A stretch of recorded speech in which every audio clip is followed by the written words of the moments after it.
വിശ്വാസം കഴിഞ്ഞിട്ട് ആ വിശ്വാസം അത് മച്ചുറായി കഴിയുമ്പോൾ വിശ്വാസത്തിൻ്റെ ഫലമാണ് ഈ പ്രത്യാശ എന്ന് പറയുന്നത്. പ്രത്യാശ, ചില വിഷയങ്ങൾ പ്രത്യാശയ്ക്കും അപ്പുറത്ത് വരും. പ്രത്യാശ കൊണ്ട് ആശ്വാസം ലഭിക്കാത്ത സമയമുണ്ട്. അതെന്ന് വെച്ചാൽ ഒരു മകൻ കപ്പലിൽ പോയി, പിന്നെ അവൻ എന്തൊക്കെ കാര്യങ്ങൾ ചെയ്തതിനിടയ്ക്ക് സമയത്ത് അവനെക്കുറിച്ച് പിന്നീട് ഭാര്യയ്ക്ക് ആ ഭർത്താവിനെക്കുറിച്ച് പിന്നീട് കമ്പനിക്കാർ ഒരു അറിവും പറയണില്ല. അപ്പം അങ്ങനെ ഒരു 10-20 കൊല്ലം മുമ്പ് അങ്ങനെ എനിക്കൊരു അനുഭവം ഉണ്ടായി. ഒരു ഭാര്യ വന്ന് സങ്കടത്തോടെ പറയും, ഭർത്താവിനെ കപ്പലിൽ നിന്ന് മിസ്സായെന്ന് അവർ പറയുന്നു, എനിക്കൊരറിവും കിട്ടണില്ല, കമ്പനിക്കാരോട് വിളിക്കുമ്പോൾ അവരും ആയിട്ടൊന്നും പറയണില്ല എന്ന് പറയും. അപ്പോഴവിടെ എവിടെയെങ്കിലും ഉണ്ടാകും, അല്ലെങ്കിൽ ഇറങ്ങി നിൽക്കുകയായിരിക്കും, എന്നെ വിളിക്കുമായിരിക്കും.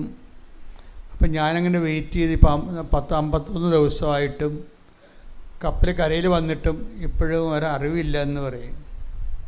അപ്പോൾ പ്രത്യാശയും പോയി. ഞാൻ അദ്ദേഹത്തിൻ്റെ അടക്കത്തിന് പോയായിരുന്നു, ആദ്യമായിട്ട് അങ്ങനെ ഒരു അടക്കം ചെയ്യണത്. എന്താ നമുക്ക് കൈ കിട്ടിയിരിക്കുന്നത്? ഒരു കുട്ടിക്കൂറ പൗഡറിൻ്റെ അത്രയുള്ള അതിൻ്റെ അടപ്പില്ലേ, അടപ്പിൻ്റെ അകത്ത് കൊള്ളാണ്ട് ചാരമാണ് നമുക്ക് കിട്ടണത്.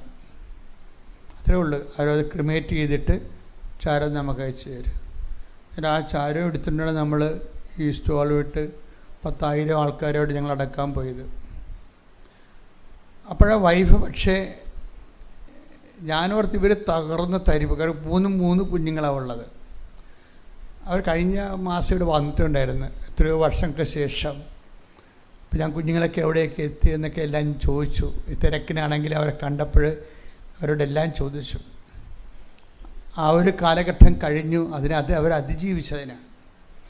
ഈ പ്രത്യാശയും പോകുമ്പോൾ പിന്നെ ഉള്ളത് സ്നേഹം മാത്രമേ ഉള്ളൂ. ആരെല്ലാം ഉള്ളത്? സ്നേഹം, ദൈവത്തിലുള്ള സ്നേഹം. വിശ്വാസം നമുക്ക് എന്ത് തരുന്നു എന്ന് നിങ്ങൾ എന്നോട് ചോദിച്ചാൽ ഞാൻ നിങ്ങളോട് പറയും, വിശ്വാസം നമുക്ക് ദൈവസ്നേഹം തരുന്നു എന്ന് പറയും. വിശ്വാസം നമുക്ക് എന്ത് തരുന്നു എന്ന് ചോദിച്ചാൽ വിശ്വാസം നമുക്ക് ദൈവസ്നേഹം തരുന്നു. കാര്യം വിശ്വാസം മൂത്ത് അതിൻ്റെ ഫലം നമ്മുടെ ആത്മാവ് അനുഭവിക്കുന്നത്, ഇപ്പം നമ്മൾക്കുണ്ടെന്ന് പറയുന്ന വിശ്വാസം ഈ അനുഗ്രഹത്തിൻ്റെ ലെവലിലുള്ള ഒരു 4ാം ക്ലാസ് വിശ്വാസമാണ്. പല ആൾക്കാർക്ക്, ഞാനെപ്പോഴും ആൾക്കാരെ ട്രീറ്റ് ചെയ്യണത് 4ാം ക്ലാസ് വിശ്വാസത്തിൽ അവർ ആ വയസ്സിൽ തന്നെ അവർ 50-60 വയസ്സൊക്കെ ആണെങ്കിൽ ഞാൻ അവരെ ക്യാൻസൽ ചെയ്യും. Why should I waste my time ഒരു വർക്ക് വിത്ത് ദം? അപ്പം നിങ്ങളവർക്ക് എന്തിനാണെങ്കിൽ വലിയമ്മമാരോട് ഇങ്ങനെ ചൂടാകണമെന്ന്? അതല്ല പ്രശ്നം. അവർ 70 വയസ്സായിട്ട് 4ാം ക്ലാസ്സിലെ വിശ്വാസത്തിലാണ് ഇപ്പോഴും ജീവിക്കുന്നത്. എന്നെപ്പോലെ ഒരാൾ എന്തിനാണ് എൻ്റെ അമൂല്യമായ സമയം അവർക്ക് ഇൻവെസ്റ്റ് ചെയ്യണത്? അവരിന്നെ വളരത്തില്ല. അവരിങ്ങനെ ഓരോരോ കുഞ്ഞു കുഞ്ഞു കാര്യങ്ങൾക്ക് ദൈവത്തിൻ്റെ ഇങ്ങനെ നിലയം വിളിച്ച് നടക്കുമെന്നല്ലാതെ അവർ പണ്ട് പോലെ ഇതിൻ്റെ ഒരു പരിപാടി ഇന്ന് വരെ അവർ വിശ്വാസത്തിൽ നിന്ന് പ്രത്യാശയും ദൈവസ്നേഹത്തിലേക്കോ അവർ ആത്മാവിൽ കനം വെച്ചിട്ടില്ല. അപ്പോൾ ഒരു പഠിക്കാത്തൊരു കുട്ടികളെ പിന്നെ നമ്മൾ പഠിപ്പിച്ച് തല തുരന്ന് കുത്തിക്കയറ്റിയിട്ട് വല്ല കാര്യമുണ്ട്? പഠിക്കാത്തവരെ വല്ല തൊഴിലെടുത്ത് ജീവിക്കാൻ വേണ്ടി വിടും, അത്രയേ ഉള്ളൂ.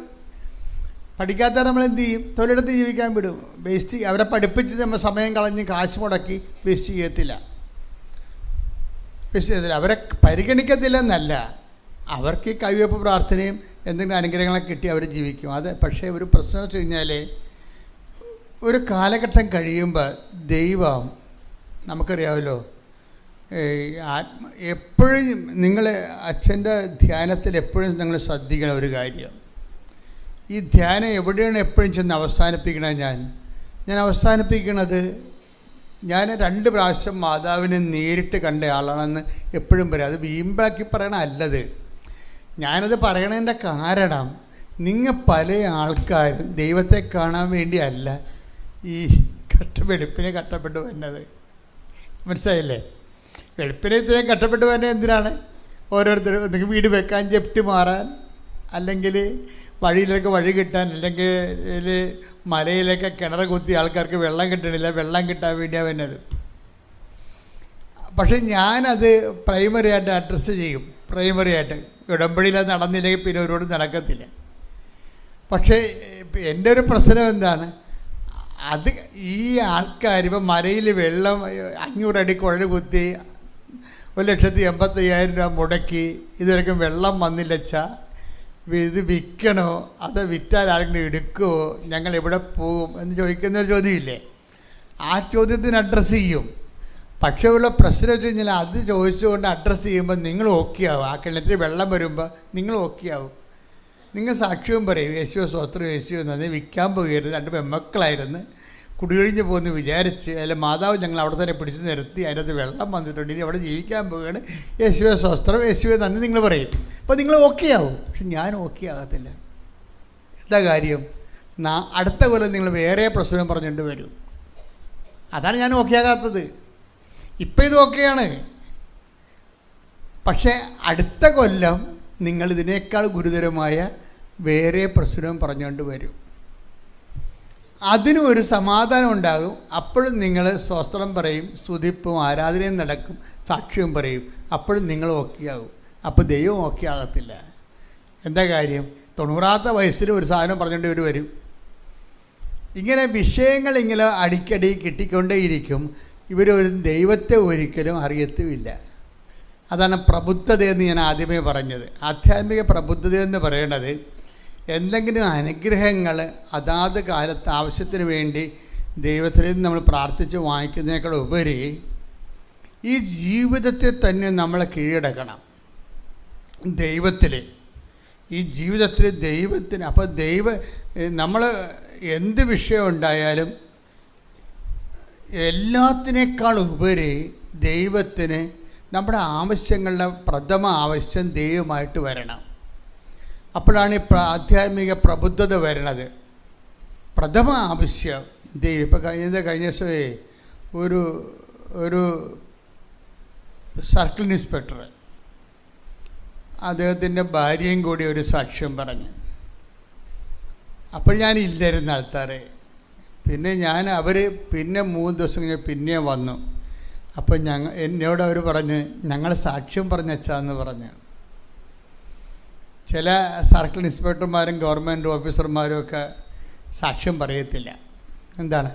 അവരുടെ പ്രൊഫഷനിൽ ചെല്ലുമ്പോൾ അവർ മറ്റ് മറ്റുള്ളവർ ഓഫീസർമാർ ചോദിക്കും, നീ പള്ളികളിൽ നിന്ന് ഇറങ്ങാൻ തുടങ്ങിയല്ലേ എന്ന് ചോദിക്കും.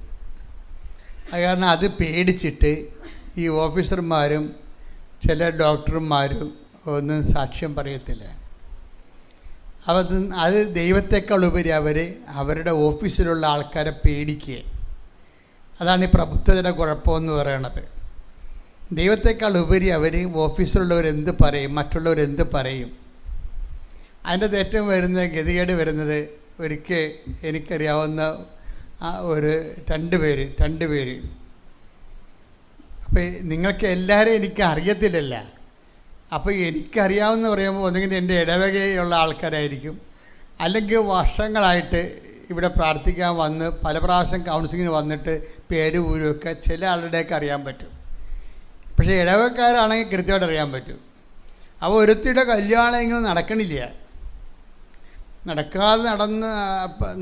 നടക്കാതെ കുറേ വർഷങ്ങളായിട്ട്. പക്ഷേ അവളാളും ബ്യൂട്ടിഫുൾ ആൾ, അത്യാവശ്യം ജീവിക്കാനുള്ള മാർഗമുണ്ട്. പക്ഷെ കല്യാണം നടക്കണില്ല. കല്യാണം നടക്കാതെ വന്നപ്പോൾ അവർ വന്ന് ഉടമ്പടി എടുത്ത്. ഇപ്പോൾ ഉടമ്പടി തുടങ്ങി വരുന്നതേ ഉള്ളൂ, 2017 എന്തോ ആണ് ഉടമ്പടി എടുത്ത് കഴിഞ്ഞ് ഒരു 6 മാസം കഴിഞ്ഞപ്പോൾ തന്നെ ഇവിടെ കല്യാണം നടന്ന്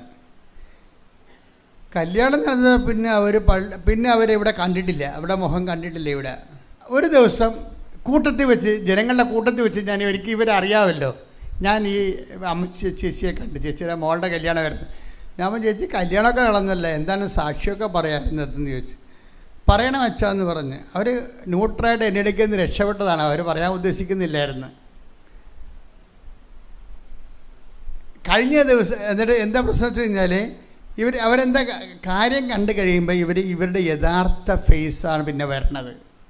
ഇപ്പം നിങ്ങൾ കാണിക്കണ ഫേസല്ലേ, ഇപ്പം ചുമ്മാ കള്ളത്തരമാണ് കാണിക്കണേ. നിങ്ങൾക്ക് കാര്യം കണ്ടു കഴിയുമ്പോൾ നിങ്ങളുടെ യഥാർത്ഥ രൂപം കാണും. പക്ഷെ ദൈവത്തിനത് നേരത്തെ അറിയാം. അതാണ് ഈ കുഴപ്പം വരണത്.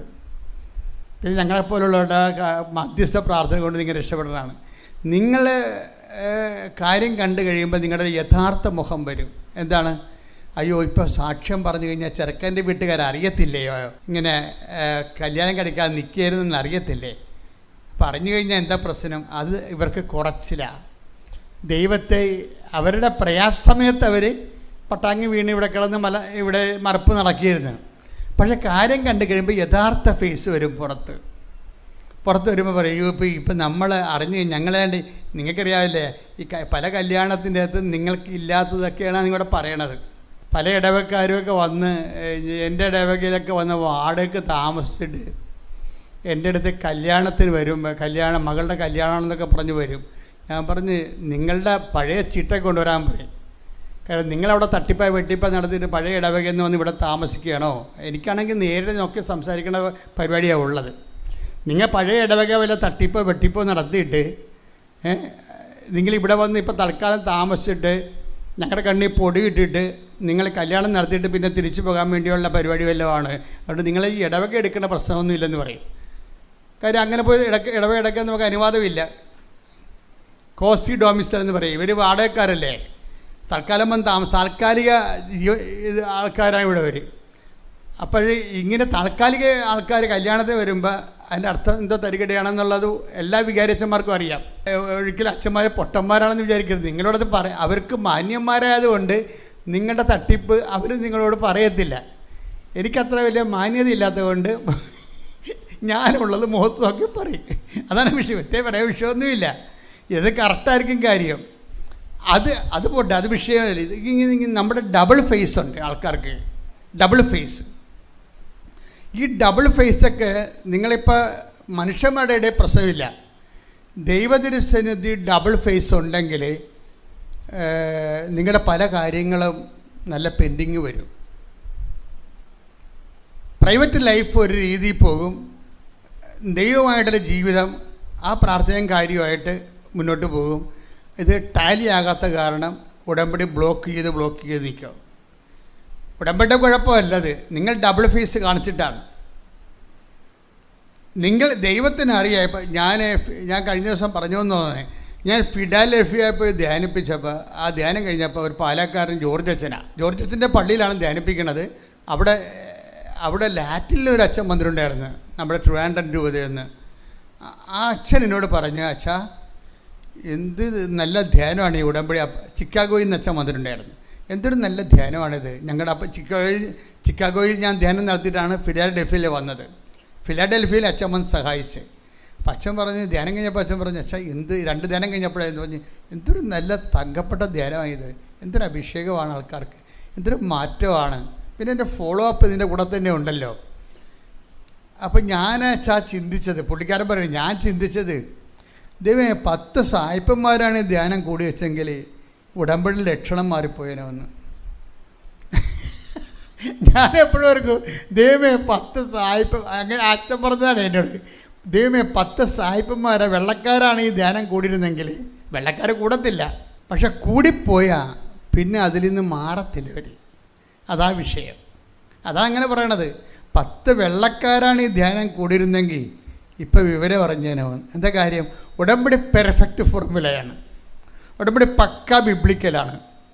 ഉടമ്പടിയിൽ പിതാവും പുത്രനും പരിശുദ്ധാത്മാവും മാതാവിൻ്റെ മധ്യസ്ഥം, കൗദാശിക ജീവിതവും, സുവിശേഷ സാക്ഷ്യവും, ഉപവിപ്രവർത്തനങ്ങളും, നിത്യത വരെയുള്ള എല്ലാ ആഹാരങ്ങളും കോമ്പാക്റ്റാണിത്.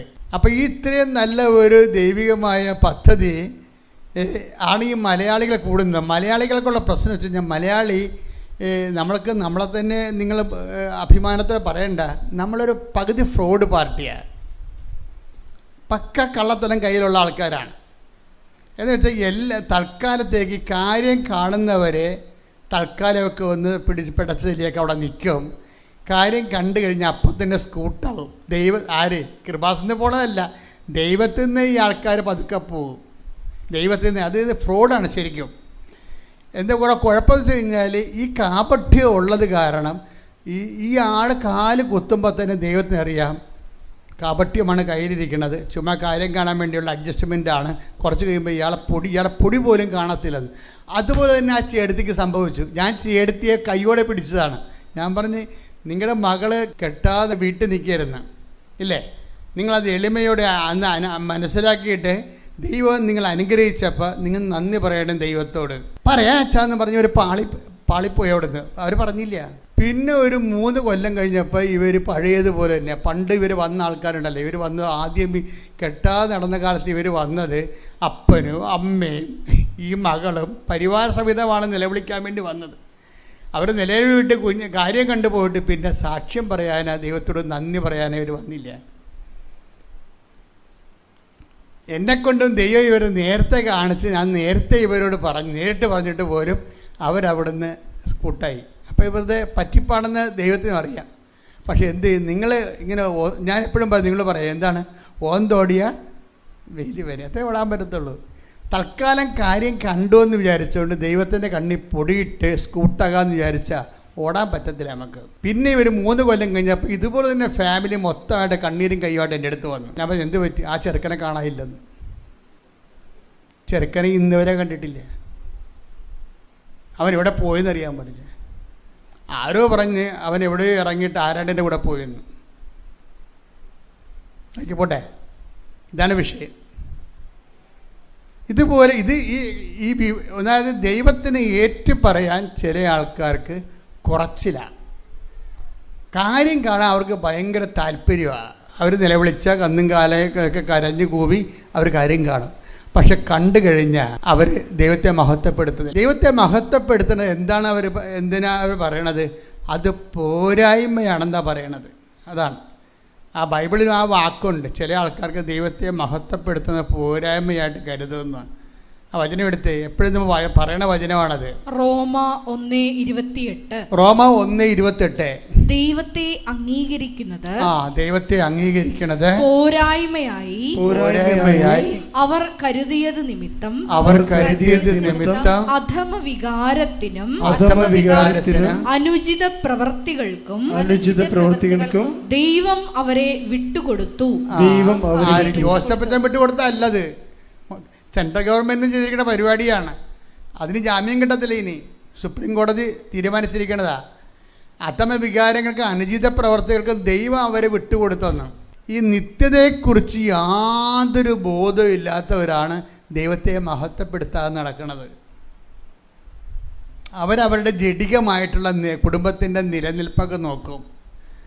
അല്ലെങ്കിൽ വീട്ടിൽ വരുമ്പോൾ നിങ്ങൾ അവിടെ പോയി സാക്ഷ്യം പറഞ്ഞാൽ ഇതൊക്കെ ഞങ്ങൾക്കത് കേടാണ് എന്ന് ആരെങ്കിലും ജഡിക സന്തതി ലോകസന്തതി പറഞ്ഞാൽ അവരെ പേടിച്ച്, ദൈവത്തെ പേടിക്കുന്നതിനേക്കാൾ അവർ നിങ്ങളുടെ കുടുംബത്തിലുള്ളവരെയും കൂട്ടക്കാരെയും തറവാട്ടുകാരെയും പേടിക്കും. കാര്യം തറവാട്ടുകാർ പറയണത് അവർ ഏതോ ഒരു വലിയ പുള്ളികളാണ് പൂർവികർ. അങ്ങനെ കുഞ്ഞുങ്ങളെല്ലാം രക്തത്തോട് രക്തം ഇങ്ങനെ പറഞ്ഞിട്ട് അവിടെ മഹിമ പറഞ്ഞിട്ട് ഇവരെ ഒരു പരുവാക്കി. ചില കുടുംബം കണ്ടിട്ടില്ലേ നിങ്ങളുണ്ടല്ലേ? പല കുടുംബങ്ങളും നോക്കിയാൽ മനസ്സിലാകും. തകർന്ന് തരിപ്പണമായി നാമാവിശേഷമായി ജീവിക്കാനും പൊറുക്കാനും ആരുമില്ലാതെ പട്ടിയും കയറി കിടക്കുന്ന കുടുംബങ്ങൾ കണ്ടിട്ടില്ലേ? ഇവരെല്ലാം ഭയങ്കര തറവാട്ട് മഹിമ തലമുറകൾ തോറും പറഞ്ഞു കയറ്റി ദൈവത്തെക്കാൾ വലിയ ആഠ്യത്വം പറഞ്ഞ് വിളമ്പിയ പാരമ്പര്യക്കാരാണ്. പല പാരമ്പര്യക്കാരും ഇങ്ങനെ നിലം പരിശായി കിടക്കുന്നത് നിങ്ങൾ കാണുന്നില്ലേ കേരളത്തിൽ? അപ്പോഴെപ്പോഴും നമ്മൾ ഓർക്കേണ്ട വിഷയം ഇതാണ്, ദൈവത്തെ മറന്ന് ഒരു കാര്യവും നിങ്ങൾ ചെയ്യരുത്. ഈ സായിപ്പിനെ കാണുമ്പോൾ കവാത്ത മറക്കണ പോലെ ഒരു കാര്യവും നിങ്ങൾ കുടുംബമോ മഹിമയോ പാരമ്പര്യമോ അല്ലെങ്കിൽ അവരെന്ത് വിചാരിക്കും ഇവരെന്ത് വിചാരിക്കും നിങ്ങളുടെ ഓഫീസിൽ എന്ത് വിചാരിക്കും നിങ്ങളുടെ ബന്ധുക്കൾ എന്ത് വിചാരിക്കും ക്ലബ്ബുകാരെന്ത് വിചാരിക്കും നിങ്ങളെ കുറച്ച് കാണിക്കുമോ നിങ്ങളെ കുറച്ച് എഴുതി തള്ളുവോ എന്നൊക്കെ വിചാരിച്ചിട്ടാണ് നിങ്ങളെ പലരും ദൈവത്തെ ഏറ്റുപറയാത്തത്. പക്ഷെ ചില ആൾക്കാർ അതിൻ്റെ അപ്പുറത്ത് ദൈവത്തെ ഏറ്റുപറയണ കാണാം. ഇപ്പോൾ കഴിഞ്ഞ ദിവസങ്ങളിലുള്ള സാക്ഷ്യങ്ങൾ എനിക്ക് പുതിയ തലമുറയെ കണ്ടപ്പോൾ എനിക്ക് ഭയങ്കര ഇപ്പോൾ സഞ്ജു സാംസൺ ക്രിക്കറ്റിലെ, അതുപോലെ തന്നെ ശ്രീജ IFS, അപ്പോൾ അവരൊക്കെ എന്താ ചെയ്യണത് ശരിക്കും പറഞ്ഞാൽ അവർക്ക് കിട്ടിയ ആ ഒരു അനുഗ്രഹത്തിന് അവർ ദൈവത്തെ ഇങ്ങനെ ഏറ്റുപറയണ കേൾക്കാൻ എന്ത് രസമാണ്. അപ്പോൾ പുതിയ തലമുറ കുറച്ച് ബോധം വെച്ചിട്ട് അവർ കൃത്യമായി വിശ്വാസത്തിലേക്ക് വരിക മാത്രമല്ല വിശ്വാസം ഏറ്റുപറയുന്നുണ്ട്. ഇപ്പോൾ ലോകോത്തരവുമായ ദേശീയ വിജയം കൈവരിക്കുമ്പോഴും അതിൽ ഒന്നാം സ്ഥാനം ദൈവത്തിന് കൊടുത്ത് സംസാരിക്കാൻ വേണ്ടി മാത്രം പുതിയ തലമുറ, നട്ടലുള്ള തലമുറയാണ് വരണത്. ശ്രദ്ധിക്കട്ടെ. ഹല്ലേലൂയ.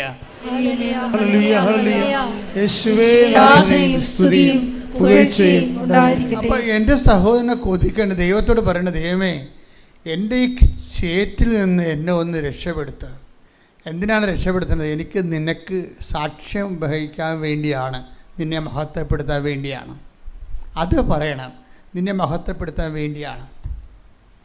അപ്പം അങ്ങനെ എന്താ ഈ സാക്ഷ്യം ഞാൻ തുടങ്ങി വെച്ചതെന്ന് വെച്ചാൽ, അതായത് കഴിഞ്ഞ ദിവസം ഞാൻ പറഞ്ഞില്ലേ, 2 ഷാലു സംഗീത് 2 പേര് ഒരു സാക്ഷ്യം പറഞ്ഞു. അതാണ് ഞാൻ പറഞ്ഞ ഷാലു എന്ന് പറയുന്നത് വൈഫാണ്, അതുപോലെ സംഗീതം എന്ന് പറയുന്നതാണ് ആ സർക്കിൾ ഇൻസ്പെക്ടർ. അപ്പോൾ ഇവർ നമ്മുടെ ഉടമ്പടി മാതാവ് തരണ ഒരു കാലം ഉണ്ടായിരുന്നു, അതായത് 2014. ഉടമ്പടി വന്നില്ല. ഉടമ്പടിയുടെ പ്രാഥമികമായ പ്രത്യക്ഷിക പ്രാർത്ഥന കിട്ടിയത് 2014 അപ്പോൾ 2014 13 വന്ന ആൾക്കാരാണ് ഈ ഷാലുവും സംഗീതവും. അപ്പം അന്ന് അങ്ങേര് പോലീസാണ്, SI ആണോ എന്നറിയത്തില്ല, ഇന്നിപ്പോൾ സർക്കിളാണ് അങ്ങേര്, അന്ന് പോലീസാണ്. ഷാലു അദ്ദേഹത്തിൻ്റെ വൈഫ്. അപ്പോൾ അവർ വന്നതിന് ശേഷം അവർ വന്നത് കാര്യം, അവർ 2012 മുതലൊക്കെ വരണമെന്ന് തോന്നണം. പക്ഷെ അവർക്ക് മക്കളില്ല. അപ്പം അന്നൊരു 2-3 കൊല്ലമായിരുന്നു മക്കളില്ല അവർക്ക്. അപ്പോൾ അവർ കൗണ്ടൊക്കെ ടെസ്റ്റ് ചെയ്തപ്പോൾ മക്കളെ കിട്ടാൻ സാധ്യതയില്ല. വൈഫിന് പീരീഡ്സ് ഇറഗുലർ പീരീഡാണ്. അതുതന്നെയല്ല, ഹസ്ബൻഡിന് മക്കളെ കിട്ടാൻ സാധ്യതയില്ല. കൗണ്ടിൻ്റെ പ്രോബ്ലം ഉള്ള കിട്ടാനേ സാധ്യതയില്ല. അപ്പോൾ അവർ ഒരു 2 കൊല്ലം അച്ഛൻ്റെ അടുത്ത് ഇങ്ങനെ പ്രാർത്ഥിച്ചെന്ന്. ഉടമ്പടി ഇല്ല, കൗൺസിലിംഗ് മാത്രമേ ഉള്ളൂ, ധ്യാനവും കൗൺസിലിങ്ങേ ഉള്ളൂ. ധ്യാനത്തിൽ കൂടും, അച്ഛനെ വന്ന് മെസ്സേജ് എടുപ്പിക്കും, അങ്ങനെയൊക്കെ പോകുന്നൊരു കാലമായിരുന്നു. അപ്പോൾ അവർ പറഞ്ഞു, അച്ഛാ ഞങ്ങൾ അഡോപ്റ്റ് ചെയ്യണമെന്ന് ചോദിച്ച്. അപ്പോൾ കുഞ്ഞിന് കിട്ടാൻ സാധ്യതയില്ലെന്ന്, ഹസ്ബൻഡിന് കൗണ്ട് ഇല്ലാത്ത അങ്ങനെ എന്തോ പ്രശ്നമാണ്. അപ്പോൾ അവർക്ക് കുട്ടിയെ കിട്ടത്തില്ലെന്ന് അവർക്ക് മനസ്സിലായി കഴിഞ്ഞപ്പോൾ അവർ 2 കൊല്ലം അതിനുവേണ്ടി പ്രാർത്ഥിക്കുകയും. അപ്പോൾ ഞാനവരെ ഓർക്കുന്നുണ്ട്. കാര്യം ഓർക്കാൻ കാരണം, ഇവരുടെ എവിടെ പോയപ്പോൾ അവർ പള്ളിയിൽ എന്നെ കാണാൻ വന്നപ്പോൾ രാത്രി ഞാൻ ഇവരുടെ വീട്ടിൽ പോയിട്ടുണ്ട്. അങ്ങനെ എൻ്റെ ഓർമ്മയിലുണ്ട് അവർ. അപ്പോൾ ധ്യാനിപ്പിക്കാൻ വന്നപ്പോൾ നമ്മൾ ഓരോ ഇടവകയിലൊക്കെ അന്ന് ധ്യാനിപ്പിച്ച് നടക്കും. ഞാനിപ്പോൾ ഇടവകയിലൊക്കെ ധ്യാനിപ്പിച്ച് നടക്കുന്ന കാലമാണ്. അപ്പോൾ അവരുടെ എവിടെയോ ഇടവകയിൽ ധ്യാനിപ്പിക്കാൻ ചെന്നപ്പോൾ ഇവരെന്നെ കാണാൻ വന്നപ്പോൾ ഞാൻ രാത്രിയാണെങ്കിൽ ശരി ഇവരുടെ കൂടെ പോയി അവരുടെ വീട്ടിലൊക്കെ പോയി പ്രാർത്ഥിച്ച് പോന്നു. അപ്പോൾ അതുകൊണ്ട് ഇവർ ഓർക്കുന്നുണ്ട് ഞാൻ. അപ്പോൾ ഇവരെന്നോടൊരു ദിവസം ചോദിച്ചു, ഞങ്ങളിനി കുട്ടികളെ കിട്ടത്തില്ലല്ലോ അച്ഛോ, അപ്പോൾ ഇനി ഞങ്ങൾ അഡോപ്ഷനിലേക്ക് പോകട്ടെ എന്ന് ചോദിച്ചു. അപ്പം ഞാൻ പറഞ്ഞു വെയിറ്റ് എന്ന് പറഞ്ഞ്, ചോദിച്ചു എന്ന് വെയിറ്റ് എന്ന് പറഞ്ഞാൽ എന്താണ്, ചോദിച്ചിട്ട് പറയാം. ആരോട്? ഈ വിഷയത്തിൽ ഈശോയ്ക്ക് തീരുമാനം ഉണ്ടാവുമല്ലോ. അപ്പോൾ ഞാനത് പിന്നെ വന്ന് ഈശോയോട് പ്രാർത്ഥിച്ചിട്ട് ചാർട്ടിങ് മെസ്സേജ് എടുത്ത്. കാര്യം 3 കൊല്ലമായിട്ട് നടക്കണമല്ലേ. അപ്പോൾ അവർക്കിനൊരു തീരുമാനം എടുത്ത് കൊടുക്കണം നമ്മൾ. ആ ഉടമ്പടി നിങ്ങൾ എന്നോട് സന്ദേശം ചോദിക്കുമ്പോൾ ഞാൻ ഉടനെ നോക്കണം എന്താണ്, ഉടമ്പടിയുടെ മച്യൂരിറ്റി നോക്കും. അല്ല നിങ്ങളിപ്പോൾ ഒന്ന് പുതുക്കിച്ച് വന്നിട്ട് സന്ദേശം വേണമെന്ന് പറഞ്ഞാൽ ഞാൻ എടുക്കത്തില്ല. കാര്യം എന്താണ്, നിങ്ങളിവിടെ ഉടമ്പടി വന്നതല്ലേ ഉള്ളൂ. ഉടമ്പടിയെക്കുറിച്ച് പഠിക്കണമെങ്കിൽ തന്നെ ഉടമ്പടി 1-2 പുതുക്കേണ്ടി വരും. 1-2 പുതുക്കി അത്രയും ധ്യാനങ്ങൾ പുതുക്കിയിട്ടും കാര്യമില്ല. അത്രയും കാലത്തെ ധ്യാനങ്ങൾ കൃത്യമായിട്ട് കൂടണം, അത്രയും കാലത്തെ വചനങ്ങൾ വായിക്കണം. ഇതൊന്നും ചെയ്യാതെ വചനവും വായിക്കത്തില്ല, ധ്യാനവും കൂടത്തില്ല. ഒന്ന് പുതുക്കിച്ചുമ്പോൾ സന്ദേശം ചോദിച്ചാൽ ഇവരോട് ദൈവം സംസാരിക്കത്തില്ല. അതെനിക്കറിയാവുന്ന കാരണം ഞാൻ സമയം വേസ്റ്റ് ചെയ്യത്തില്ല. കാരണം നമ്മൾ 1-2-3 പുതുക്കണേ എന്തിനാണ്? നിങ്ങൾ അതിൻ്റെ ഉള്ളിൽ ഉടമ്പടിയുടെ കമ്പൽസറി ആയിട്ടുള്ള സംഭവമാണ് ഉടമ്പടി ധ്യാനം. ഉടമ്പടി ധ്യാനത്തിലൂടെയാണ് ഈശോ സംസാരിക്കുന്നത്, അപ്ഡേഷൻസ് വരണത്. അതും പിന്നീട് നിങ്ങൾ ദിവസവും വായിക്കുന്ന ധ്യാനങ്ങൾ, വചനങ്ങൾ, പിന്നെ നിങ്ങൾ ചെയ്യുന്ന ഉപവിപ്രവർത്തനങ്ങൾ, സുവിശേഷ വേലകൾ, ഇതൊക്കെ ചെയ്തു വരുമ്പോൾ ദൈവമായിട്ട് നല്ലൊരു പരുവം വരും. ദൈവമാണെങ്കിൽ ലോക പിശുക്കാണ്, ഒരുമാതിരിപ്പെട്ട മനുഷ്യനോട് ഓപ്പൺ ചെയ്യത്തില്ല. അതാണ് വിഷയം. കർത്താവ് മിണ്ടിയില്ലെന്നൊക്കെ പറയത്തില്ല, അതുപോലുള്ള സിറ്റുവേഷനാണ്, മിണ്ടത്തില്ല. അപ്പം അതുകൊണ്ട് തന്നെ ഈ വെറുതെ മെസ്സേജ് എടുക്കാൻ പറ്റത്തില്ല. ഇവർ 3 കൊല്ലമായപ്പോൾ എനിക്കൊരു ബാധ്യതയുണ്ട്, ദൈവത്തിനൊരു ബാധ്യതയുണ്ട്. എനിക്ക് മാത്രമല്ലല്ല ബാധ്യത. 3 കൊല്ലം കർത്താവിൽ നിന്ന് വിളിച്ച് ഒരു കാര്യത്തിൽ നടക്കണ ദൈവത്തിനും ബാധ്യതയില്ലേ? അപ്പോൾ ഇവർ സത്യസന്ധമായിട്ട് വിശ്വസ്തമായിട്ട് ജീവിക്കുന്ന ആൾക്കാരാണ്. അപ്പോൾ അവരെന്നോട് ചോദിക്കണം, ഞങ്ങൾ അഡോപ്ഷനിലേക്ക് പോട്ടെ, ദത്തെടുക്കട്ടെ എന്നാണ് ചോദിക്കണത്. ദത്തെടുക്കണമെങ്കിൽ ഒരു പ്രായമുണ്ടല്ലോ. ഇവിടെ 2 പേരുടെയും വയസ്സ് കൂട്ടിയിട്ട് എന്താ 90 താഴെ എന്തൊക്കെ വരണം. അപ്പോൾ അങ്ങനെ വരുമ്പോൾ അങ്ങനെ ആ പ്രായം കഴിഞ്ഞാൽ പിന്നീട് ദത്തെടുക്കാനും പറ്റത്തില്ല.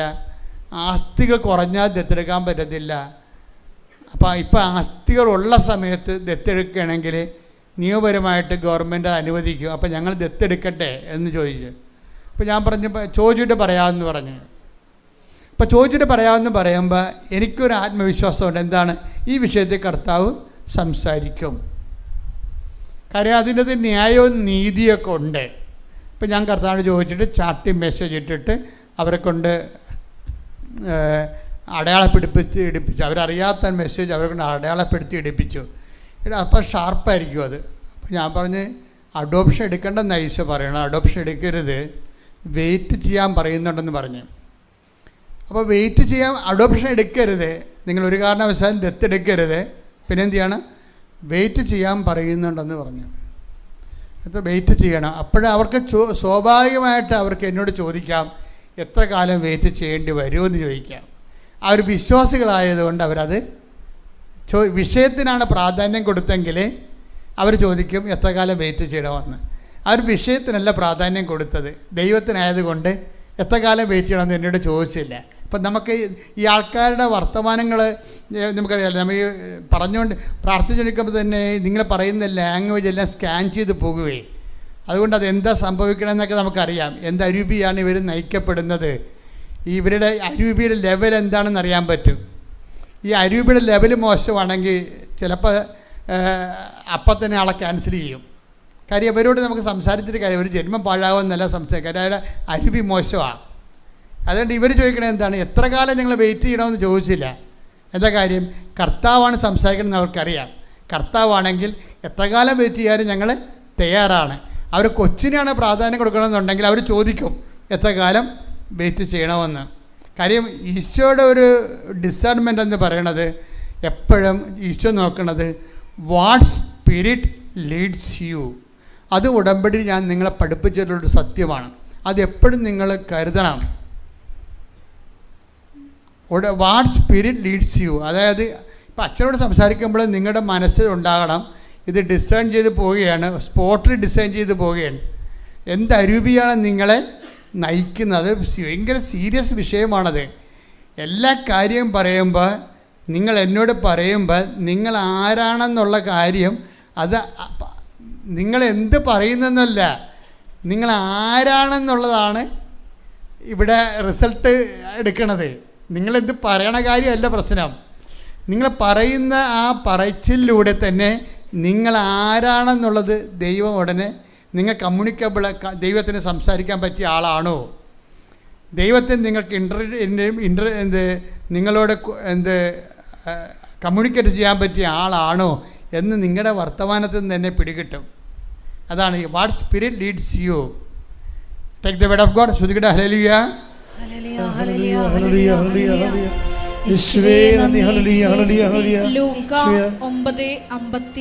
ഇത് ഈ വചനം ഒന്ന് ടിപ്പണിലേ ഉള്ളു, നേരിട്ട് ബൈബിളിലില്ല. അതിൻ്റെ നോട്ടിലാ ഉള്ളത്. ഇത് എന്താ പറയണത്? ഏത് വിധത്തിലുള്ള ആത്മാവാണ് നിങ്ങൾക്കുള്ളത് എന്ന് നിങ്ങൾ അറിയുന്നില്ല.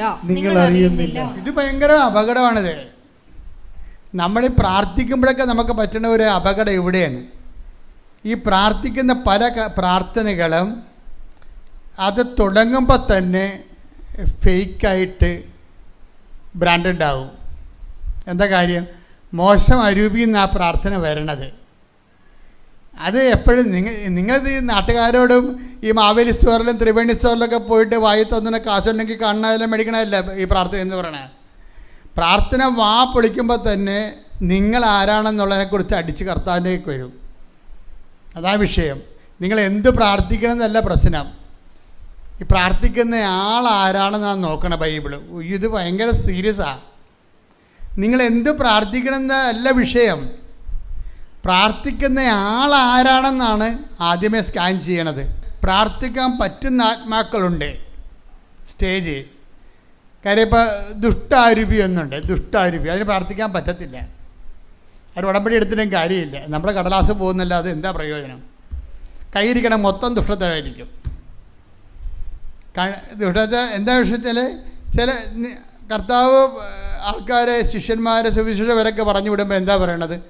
ഇതാ ഞാൻ സർപ്പങ്ങളുടെയും തേളുകളുടെയും ശത്രുവിൻ്റെ സകല ശക്തികളുടെ മേൽ ചവിട്ടി നടക്കാൻ നിനക്ക് അധികാരം തരുന്നു.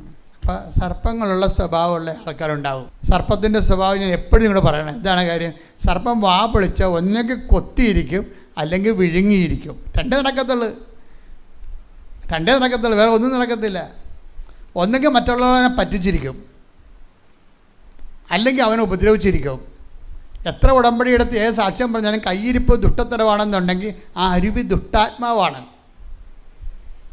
അതെപ്പോഴും നിങ്ങൾ മനസ്സിലാക്കണം. നിങ്ങളെ വാട്ട് സ്പിരിറ്റ് ലീഡ്സ് യു, ദുഷ്ടാരൂപിയാണോ നിങ്ങളെ നയിക്കണത്? ദുഷ്ടാരൂപിയാണ് നയിക്കണമെന്ന് എങ്ങനെ അറിയാൻ പറ്റും? ദുഷ്ടാരൂപിയുടെ പ്രവർത്തന രീതികൾ എന്താണ്? കൊല്ലാനും നശിപ്പിക്കാനുമാണ് കള്ളൻ വരുന്നത്, അല്ലേ? അതാണ് വിഷയം. ഒന്ന് പറഞ്ഞേ. കൊല്ലാനും നശിപ്പിക്കാനുമാണ് കള്ളൻ വരുന്നത്.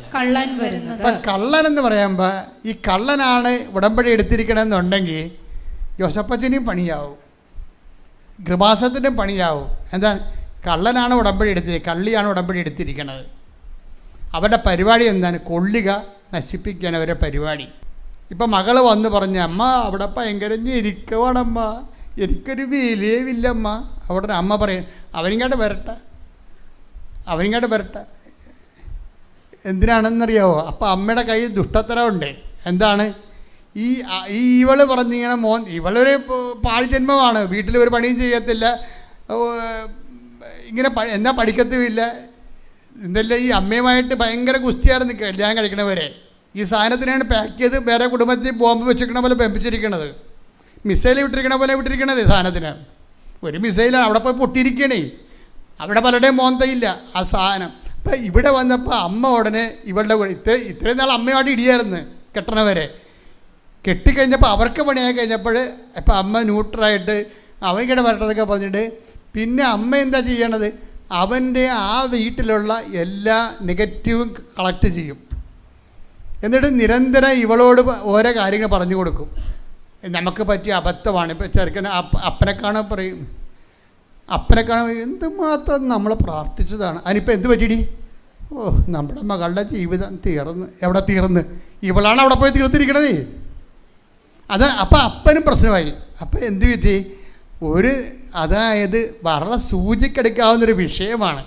അത് അമ്മ തൂമ്പാക്കെടുക്കുന്ന രീതിയിലാക്കിയിരിക്കുകയാണ്. ആരെ നശിപ്പിക്കണം? ആ കുടുംബത്തെ. കള്ളിയാണ്. ഈ കള്ളി വന്ന് ഉടമ്പടി എടുക്കാൻ പാടില്ല. അതാണ് വിഷയം. കൊല്ലാനും നശിപ്പിക്കാനുമാണ്. ആ കുടുംബം നശിപ്പിക്കാൻ വന്നിരിക്കണേ. ഒരു കുടുംബത്തെ നശിപ്പിക്കാൻ നിങ്ങൾ തീരുമാനിച്ചാൽ ആ കുടുംബത്തിൻ്റെ എല്ലാ മോശക്കരങ്ങളും നിങ്ങൾ ഇല്ലാത്തതൊക്കെ എല്ലാ അയൽവാസികളോടും നാത്തുവിനോടും അവരോടും ഇവരോടും അവരുടെ അകന്ന ബന്ധുക്കളൊക്കെ ഫോൺ കളക്ട് ചെയ്ത് വിളിച്ചുകൊണ്ട് ചോദിക്കും. എന്നിട്ട് ഓരോ കാര്യം ആ വീട്ടിൽ നടക്കണതെല്ലാം നിങ്ങൾ മൊബൈലെടുത്ത് അവിടെ ഇവിടെയൊക്കെ വിളിച്ച് പറയും. എന്നിട്ട് അവരുടെ ബന്ധുക്കൾക്ക് അവസാനം പേർക്ക് നിങ്ങൾ ആ കൊച്ചിനെ കൊണ്ടുവന്ന് കൊല്ലുകയാണ് അവിടെ ബന്ധുക്കൾ. അപ്പോൾ ഇവർ മനസ്സറിഞ്ഞ് കാണത്തില്ല. അവരുടെ ബന്ധുക്കളെ വിളിച്ച് പറഞ്ഞിരിക്കുകയാണ്. ചെറുക്കൻ്റെ ബന്ധുക്കളെ വിളിച്ചിട്ട് ചെറുക്കൻ്റെ ബന്ധുക്കൾ വന്ന് അവരുടെ വീട്ടിൽ ചോദിക്കണേ എന്തൊക്കെയാണ് കേൾക്കണത്? എപ്പോഴും കഷ്ടമാണ്. നിങ്ങൾ ആ കുഞ്ഞിനെ ഇവിടെ നിർത്തത്തില്ലേ? നിങ്ങൾ അപ്പോഴെന്താണ് വിഷയം വന്നപ്പോഴെന്ത് പറ്റി? ഈ ചെറുക്കൻ്റെ വീട്ടുകാരൻ നിർത്താത്തത് കൊണ്ടാണ് അവളവിടെ പോയി നിൽക്കണമെന്നാണ് പറഞ്ഞത്. അതെല്ലാം സംഭവം. അമ്മ അവളുടെ ശമ്പളത്തിൽ കണ്ണ് വെച്ചിട്ട് അവളെ കൊണ്ട് വീട്ടിൽ നിർത്തിയിട്ട് വേലയെടുപ്പിച്ച് തിന്നുകയാണ്. അതാണ് വിഷയം. അപ്പം അതിന് നേരെ മറിച്ചാണ് കൊടുത്തിരിക്കുന്നത്. അപ്പോൾ കാശും പോയി, കല്യാണവും പോയി, കുടുംബവും പോയി, പിന്നെ എന്ത് പറ്റി? ചീത്തപ്പേരുമായി. ഒരു സാധനത്തെ കെട്ടിയപ്പോൾ ഉണ്ടായ കുഴപ്പമാണ് ഇതേ. ഇതാരുണ്ടാക്കിയതാണ്? ഈ പെണ്ണിനെ തള്ള ഉണ്ടാക്കിയ പ്രശ്നങ്ങളാണ്. ഇതാണ് നശിപ്പിക്കുകയെന്ന് പറയുന്നത്. കൊല്ലാനും നശിപ്പിക്കാനുമാണ് കള്ളൻ വരുന്നത്. ഇതാര്? കള്ളിയാണ്. ഇവിടെ ഉടമ്പടിക്കാൻ പാടില്ല. ശരിക്കും പറഞ്ഞാൽ ഇവിടെ ഉടമ്പടി എടുത്തു കഴിഞ്ഞാൽ കൃപാസനത്തിനും പണിയാകും, ജോസഫച്ചനും പണിയാകും. എന്താ കാര്യം? ഈ സാരത്തിൻ്റെ കാര്യം നടക്കത്തില്ല. കർത്താവ് ആളെ നോക്കി, നിങ്ങളെ വിഷയമല്ല നോക്കണത്, ആളെ നോക്കും. ആരാണ് ഈ ഉടമ്പടി എടുത്തിരിക്കണമെന്ന് നോക്കും, ആൾ പറ്റിപ്പാടാന്ന് നോക്കും. അതുകൊണ്ട് ഉടമ്പടിക്ക് മുമ്പേ ആദ്യം പറയുന്നൊരു സംഭവമുണ്ട്. എന്താണ്? അനുതപിക്കുക. അതാ വിഷയം. ഉടമ്പടി തന്നപ്പോൾ അമ്മ ആദ്യം പറഞ്ഞത് എന്താണ്? അനുതപിച്ചാൽ അനുഗ്രഹം പ്രാപിക്കും. അത് ബാക്കിയുള്ളത് അണ്ടർസ്റ്റുഡ് അല്ലേ? അനുതപിച്ചില്ലെങ്കിൽ ശാപം കിട്ടുമെന്നാണ് ഈ പറയണത്. അത് പറയത്തില്ല, വന്ന് മേടിച്ചാൽ മതി. മനസ്സിലായില്ലേ? അനുതപിച്ചാൽ ഒന്ന് പറഞ്ഞേ, അനുതപിച്ചാൽ ശ്രദ്ധിക്കട്ടെ. ഹല്ലേലൂയ. യെശയ്യാ 1:19. യെശയ്യാ 1:19. അനുസരിക്കാൻ സന്നദ്ധരെങ്കിൽ നിങ്ങൾ ഐശ്വര്യം ആസ്വദിക്കും. അനുസരിക്കാതെ ധിക്കാരം തുടർന്നാൽ വാളിനിരയായി തീരും. അപ്പൊ പല ആൾക്കാരും ധിക്കാരത്തിലല്ലേ? ഉടമ്പടി 3 പുതുക്കിയിട്ടും അവരുടെ സ്വഭാവത്തിന് വല്ല മാറ്റം ഉണ്ടാവും.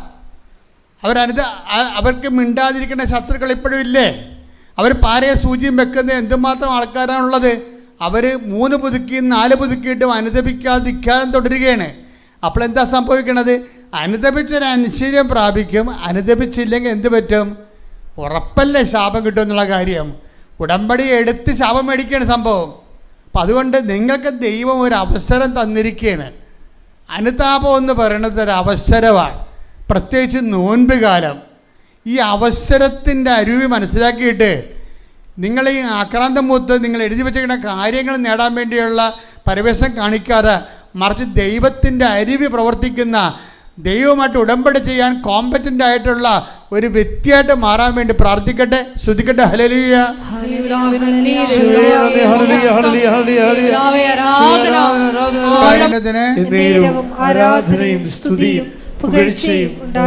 അപ്പൊ ഞാൻ ഓർക്കണേ, അതായത് എന്തുമാത്രം ആൾക്കാർ ഉടമ്പടി എടുക്കുന്നു. നമ്മൾ കുമ്പസാരത്തിന് വേണ്ടി മാത്രം ഒരു ചാപ്പൽ ഉണ്ടാക്കിയിരിക്കണം. അപ്പുറത്ത് അവിടെ ഒരു അച്ഛനെ വെച്ചിരിക്കുകയാണ് എല്ലാ ദിവസവും. എത്ര പേര് അവിടെ പോയി കുമ്പസാരിക്കുന്നുണ്ട്? അപ്പോൾ കുമ്പസാരിക്കുന്നവരുടെ തന്നെ എന്തുമാത്രം ഇവരിപ്പോഴും ഉടമ്പടി കുമ്പസാരമല്ല, പണ്ടത്തെ കുഴിയാഴ്ച കുമ്പസാരമാണ് നടത്തുന്നത്. കുമ്പസാരം നടത്തുന്നില്ലെന്ന് പറഞ്ഞാൽ ചില ആൾക്കാർ നടത്തുന്നുണ്ട്. അതെന്താണ്? ഈ നാട്ടുകാർ മരിക്കുമ്പോൾ അവിടെ പോയി കുഴിയാഴ്ച ചായയും കുടിച്ചിട്ട് കുമ്പസാരം നടത്തുന്നില്ലേ? അതാണ് വെച്ചാൽ ഒരു അനുതാപവും ഇല്ലാതെ വായി തന്നെ വിളിച്ച് പറഞ്ഞിട്ട് കുമ്പസാരിക്കുന്ന ആൾക്കാരുണ്ട്.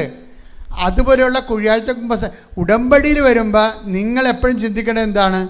ഉടമ്പടി എടുക്കുമ്പോൾ ദൈവവുമായിട്ട് ബയലാട്ടർ എഗ്രിമെൻ്റാണ്. ദൈവം ഒരു വ്യക്തി, നിങ്ങളൊരു വ്യക്തി. ആ ദൈവത്തോട് ഉടമ്പടി എടുക്കാൻ ഞാൻ ദൈവത്തെപ്പോലെ എന്താ പറഞ്ഞത്? ആദ്യം പറഞ്ഞത് എന്താണ്? നീ എൻ്റെ മുമ്പാകെ, ആദ്യത്തെ ഉടമ്പടിക്കാരനോട് ദൈവം എന്താണ് ആവശ്യപ്പെട്ടത്?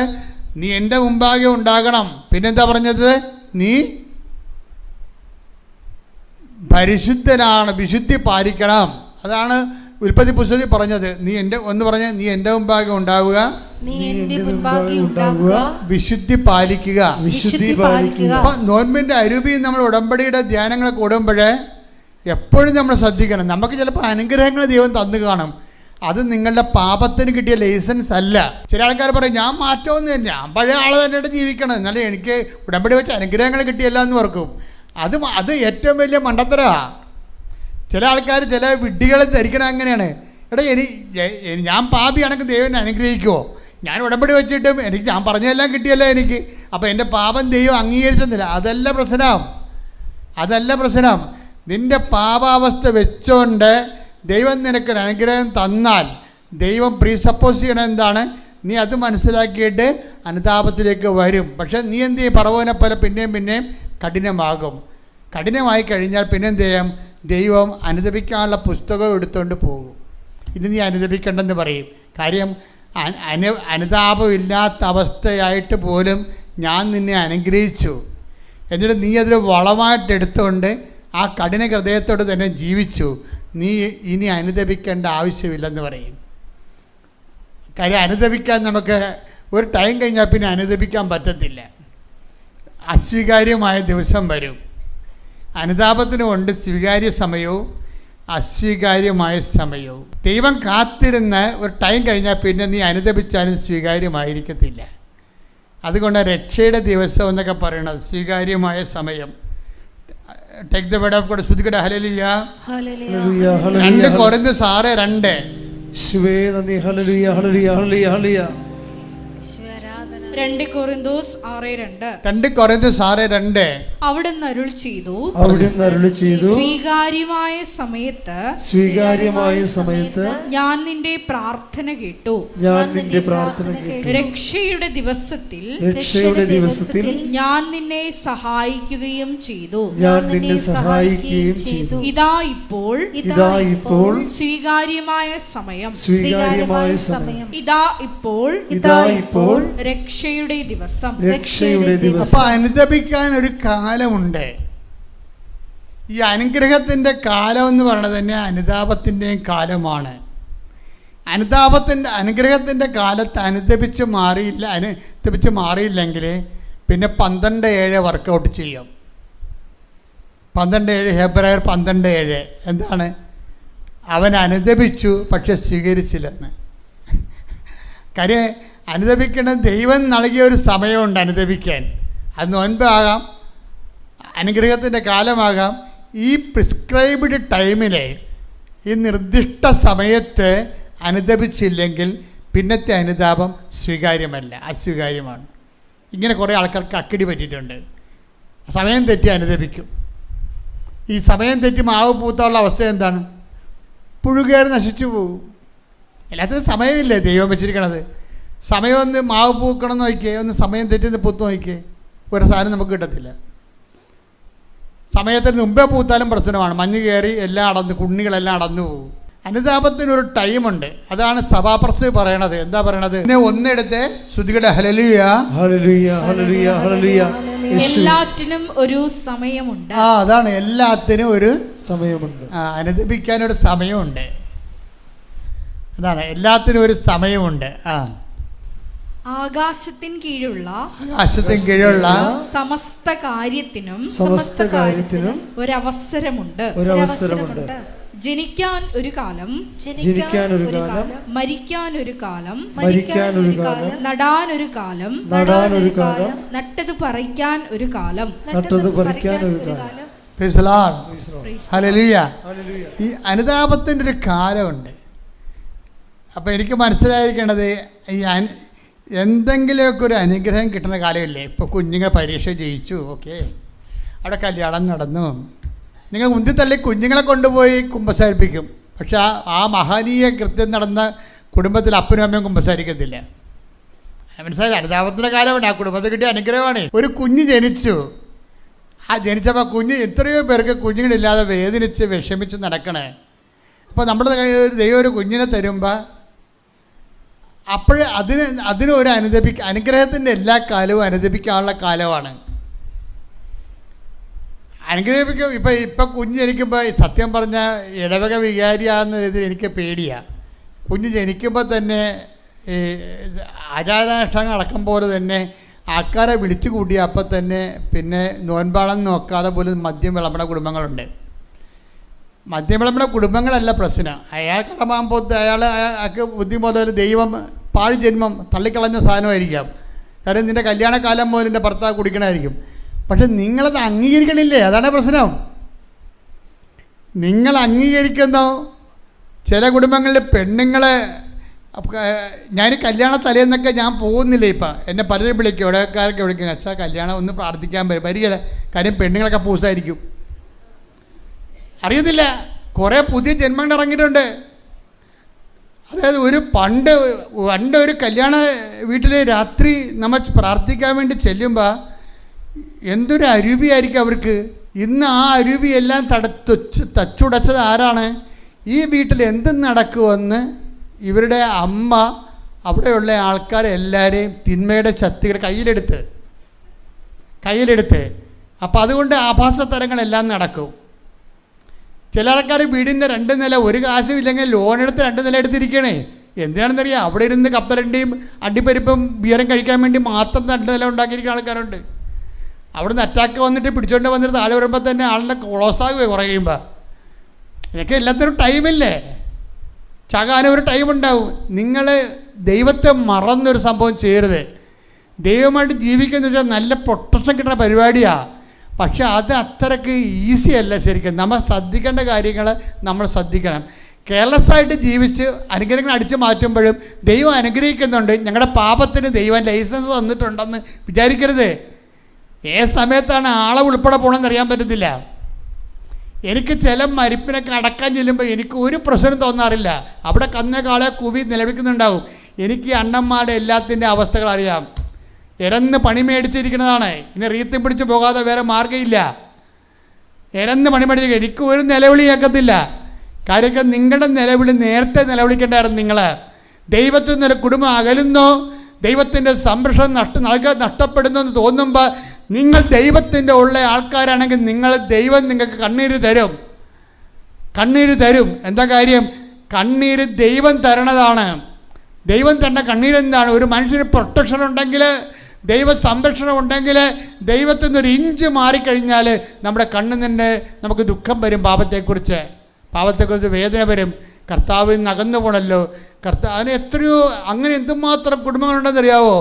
നിസ്സാര കാര്യത്തിന് പോലും ദൈവത്തെ അകന്നു പോകുമ്പോൾ വേദനിക്കുകയും വിഷമിക്കുകയും സങ്കടപ്പെടുകയും, എന്നാൽ ദൈവത്തോട് ഒന്ന് ആവരാതി പറയാതെ നിൽക്കുകയും അവിടെ ഉള്ള വിശ്വാസത്തിൽ ജീവിച്ചു പോവുകയും ചെയ്യുന്ന എന്തുമാത്രം കുടുംബങ്ങളുണ്ട്. അതുകൊണ്ടല്ലേ ഈ വിശ്വാസം ഇവിടെ നിലനിന്ന് പോണത്. അതുകൊണ്ട് ദൈവവേദലെ ഉടമ്പടി എടുത്തവരാണെങ്കിൽ ഉടമ്പടിയുടെ നിയോഗങ്ങൾ തമ്മിൽ കടിച്ചു തൂങ്ങാതെ ദൈവവും നിങ്ങളും തമ്മിലുള്ള ബന്ധത്തിലെ വിഷയത്തെക്കാളുപരി ദൈവത്തിന് പ്രാധാന്യം കൊടുത്തുകൊണ്ട് ദൈവവുമായി ജീവിക്കുന്ന ഒരു ജീവിതം. നമ്മൾ കണ്ട സാക്ഷ്യത്തിൽ പോലീസുകാരനല്ലേ സംഗീത്, അദ്ദേഹം കയറി സാക്ഷ്യം പറഞ്ഞിരുന്നു ഭാര്യയുടെ കൂടെ. അപ്പോൾ അദ്ദേഹം പറഞ്ഞത് എനിക്ക് ഭയങ്കരമായിട്ട് കുറച്ചുകൂടി വൈഫിൻ്റെ കാര്യം, അവരുടെ ലൈഫ് നോക്കുമ്പോൾ നമുക്ക് എന്നെ കുറച്ച് വല്ലാത്ത രീതിയിൽ സങ്കടപ്പെടുത്തിയിട്ടുള്ള ഒരു വ്യക്തികളാണ് ഇവർ. കാര്യം ഇവരെന്നോട് ചോദിച്ചു, അച്ഛാ കർത്താവ് എന്ത് പറയണു, ഞങ്ങൾ ദത്തെടുക്കണമെന്ന് ചോദിക്കുമ്പോൾ മെസ്സേജ് കിട്ടിയത് നിങ്ങൾ വെയിറ്റ് ചെയ്യുക, ദത്തെടുക്കേണ്ടെന്നാണ് മെസ്സേജ് കിട്ടിയത്. അപ്പം ഞാനതനുസരിച്ച് പറഞ്ഞു. ഞാൻ പറഞ്ഞതല്ല, അത് ദൈവം പറഞ്ഞതാണെന്ന് മനസ്സിലാക്കിയിട്ട് അവർ പോയി. അങ്ങനെ 2014 കഴിഞ്ഞു. കൃപാസനം മാറിപ്പോയി. കൃപാസനത്തിൻ്റെ ഫേസ് ലിഫ്റ്റായി. അമ്മയുടെ പ്രത്യക്ഷീകരണം നമ്മളത് ഏറ്റെടുത്ത് പ്രഖ്യാപിച്ചപ്പോൾ അമ്മ പിന്നെ ഇവിടെ സ്ഥിരതാമസമായി, പിന്നെ സഞ്ചാരി മാതാവായി, പിന്നെ ആൾക്കാരുടെ കൂടെ അത് ഉടമ്പടി എടുത്ത് ജീവിക്കുന്ന ആൾക്കാരുടെ വീടുകളിലൊക്കെ പോയി ലക്ഷോപലക്ഷം മനുഷ്യർ ദൈവത്തെ അനുഭവിച്ച് കഴിഞ്ഞപ്പോൾ ഇവർ വീണ്ടും വന്ന്. അപ്പോൾ വന്നപ്പോൾ എന്താ പ്രശ്നം? അവർക്ക് കുഞ്ഞുമില്ല, ദത്തെടുക്കണമെന്ന് അമ്മ പറയുകയും ചെയ്ത്. ഇപ്പോൾ ആ ചേച്ചിക്ക് ക്യാൻസറുമാണ്. അപ്പോൾ ഇതിൻ്റെ ചങ്ക് പൊടിഞ്ഞു പോയി. ശരിക്കും പറഞ്ഞാൽ ഞാൻ ഇതല്ലല്ല പ്രതീക്ഷിച്ചത്. ഞാൻ പ്രതീക്ഷിച്ചത് 2014 ദത്തെടുക്കേണ്ടെന്ന് പറയുമ്പോൾ 2016 വരുമ്പോൾ കർത്താവ് ശരിക്കും ഇങ്ങനെയാണ് സംഭവിക്കണത്. കുഞ്ഞിനെ കൊടുക്കുക കർത്താവ്, അങ്ങനെയാണ് ചെയ്യണത്. പക്ഷേ അതിന് പകരം ക്യാൻസറാണ് കൊടുത്തത്. എന്നിട്ട് ഇതിങ്ങനെ ഈ പോലീസുകാരനും ഭാര്യയും കൂടി വരും. ഈ ക്യാൻസറിൻ്റെ സമയത്തും ഈ പോലീസുകാരന് വൈഫിനോട് അതിനെ കൊണ്ടുവരേണ്ട കാണുമ്പോൾ നമുക്ക് വിഷമം തോന്നി. ശരിക്കും അയാൾ ഭയങ്കര കരുതലോടുകൂടിയാണ് ആ ക്യാൻസറിൻ്റെ ഫസ്റ്റ് സ്റ്റേജ്. അപ്പോൾ അവിടെ തന്നെ ഒന്ന് പ്രാർത്ഥിച്ച് കഴിഞ്ഞപ്പോൾ പിന്നെ ഒരു കൊല്ലം കഴിഞ്ഞപ്പോൾ സെക്കൻഡ് സ്റ്റേജിലോട്ട് പോയി. അപ്പോൾ നിങ്ങൾ പ്രാർത്ഥിക്കണേ എന്തുമാത്രം ടെൻഷൻ അടിക്കുന്നുണ്ട് മനുഷ്യൻ. കാരണം പ്രാർത്ഥിക്കും തോറും നമ്മൾ പ്രാർത്ഥിക്കുമ്പോൾ ഇത് അറസ്റ്റ് ചെയ്യാനല്ല പ്രാർത്ഥിക്കണത്. പക്ഷെ പ്രാർത്ഥിക്കുമ്പോൾ സംഭവിക്കണത് എന്താണ്? ആ സെക്കൻഡ് സ്റ്റേജിലോട്ട് പോവുകയാണ് സംഭവിക്കുന്നത്. സെക്കൻഡ് സ്റ്റേജിലേക്ക് പിന്നെ 2020 അപ്പോഴത് ഫോർത്ത് സ്റ്റേജായി. ഫോർത്ത് സ്റ്റേജ് ആകുമ്പോൾ ഒരു ഫോർത്ത് സ്റ്റേജ് ക്യാൻസർ. ഇവർക്കാണെങ്കിൽ വലിയ തൂക്കമില്ലാത്ത ലേഡിയാണ്. എൻ്റെ അത്രയൊക്കെ ആരോഗ്യമുള്ളൂ.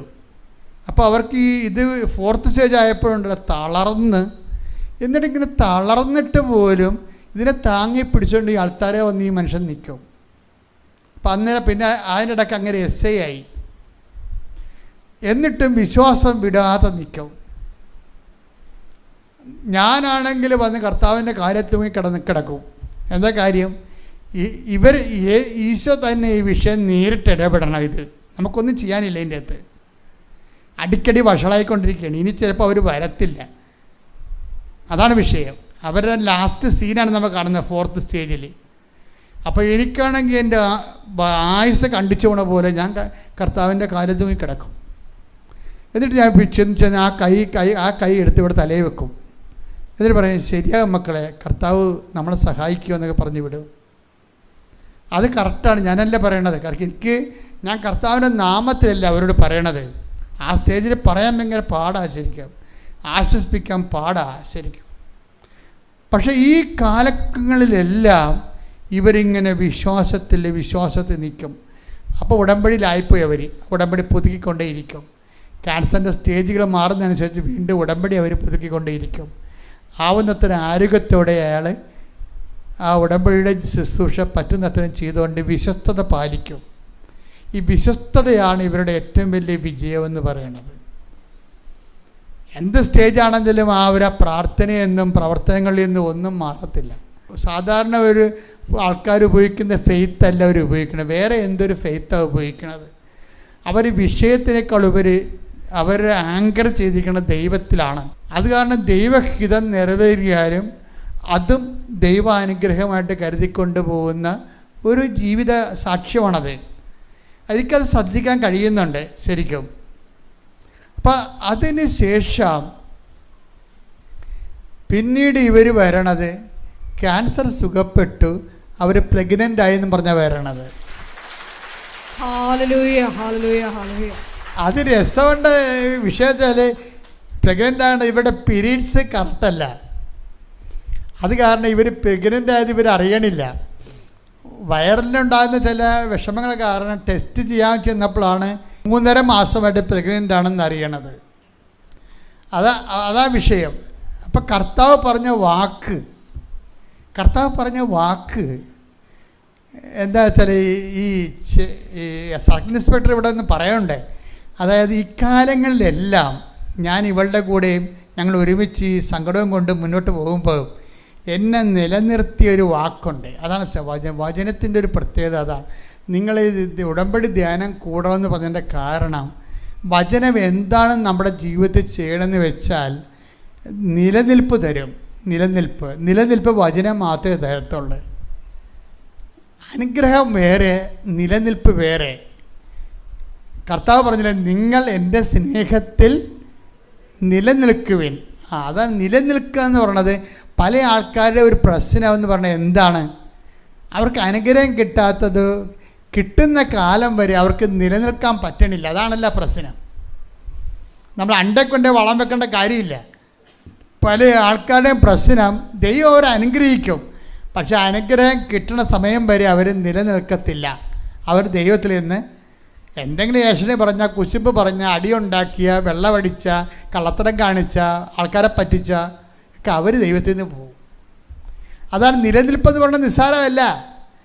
എന്തുകൊണ്ടാണ് നിലനിൽക്കാത്തതെന്ന് എന്നോട് ചോദിച്ചാൽ ഞാൻ പറയും, ദൈവത്തിൻ്റെ വചനം അവർക്ക് അറിയത്തില്ല.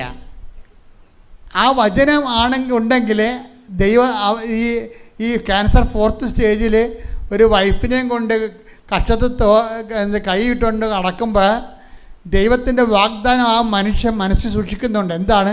ഉടമ്പടി നിങ്ങൾ ഒരു കാരണവശാലും ദത്തെടുക്കരുത്, കർത്താവിൻ്റെ വാക്കിന് വേണ്ടി കാത്തിരിക്കാൻ പറയുന്നുണ്ട്. എന്താ അങ്ങനെയല്ലേ പറഞ്ഞിരിക്കണത്? ആ കുഞ്ഞിന് വേണ്ടി കർത്താവ് കുഞ്ഞിനെ തരും. അപ്പോൾ പക്ഷെ നമുക്ക് അത് ആ വാഗ്ദാനം വേറെ, അനുഭവങ്ങൾ വേറെയാണ്. അനുഭവം എന്താണ്? ക്യാൻസറാണ്. വാഗ്ദാനം എന്താ പറഞ്ഞിരിക്കണത്? ദത്തെടുക്കേണ്ട, കർത്താവ് കുഞ്ഞുങ്ങളെ തരുമെന്നാണ്. അപ്പോൾ വാഗ്ദാനങ്ങൾ ദൈവം വിശ്വസ്തനായതുകൊണ്ട് ഈ മനുഷ്യന് നിലനിൽപ്പിൻ്റെ വരം കിട്ടി. നിലനിൽപ്പിൻ്റെ വരം എന്ന് പറഞ്ഞാൽ എന്താണ്? അത് അദ്ദേഹം പറയുന്നുണ്ട്, എന്നെ നിലനിർത്തിയത് ഈ 4th സ്റ്റേജ് ക്യാൻസറിലെ വൈഫിനെ ചികിത്സിക്കാൻ നടക്കുമ്പോഴും എൻ്റെ കർത്താവ് ഞങ്ങൾക്ക് കുഞ്ഞിനെ തരുമെന്ന് പറയുന്ന വാഗ്ദാനത്തിൽ ഞാൻ വിശ്വസിച്ച് നിലനിൽക്കാൻ കാരണം 2 കൊരിന്ത്യർ 12:9 ഞാൻ എപ്പോഴും പറയുന്ന വചനമാണത്. അത് അദ്ദേഹത്തിന് അഭിഷേകമായി കിട്ടി. ആ വചനം ഒന്ന് കേട്ടെ, ശ്രുതിക്കട്ടെ. ഹല്ലേലൂയ. എന്നാൽ അവിടുന്ന് എന്നോട് അരുൾ ചെയ്തു. പറഞ്ഞു, എന്നാൽ അവിടുന്ന് എന്നാൽ അവിടുന്ന് എന്നോട് അരുളി ചെയ്തു നിനക്ക് എൻ്റെ കൃപ മതി. നിനക്ക് എൻ്റെ കൃപ മതി. ആ മക്കളില്ലെങ്കിലും ക്യാൻസർ ആണെങ്കിലും what you need my grace.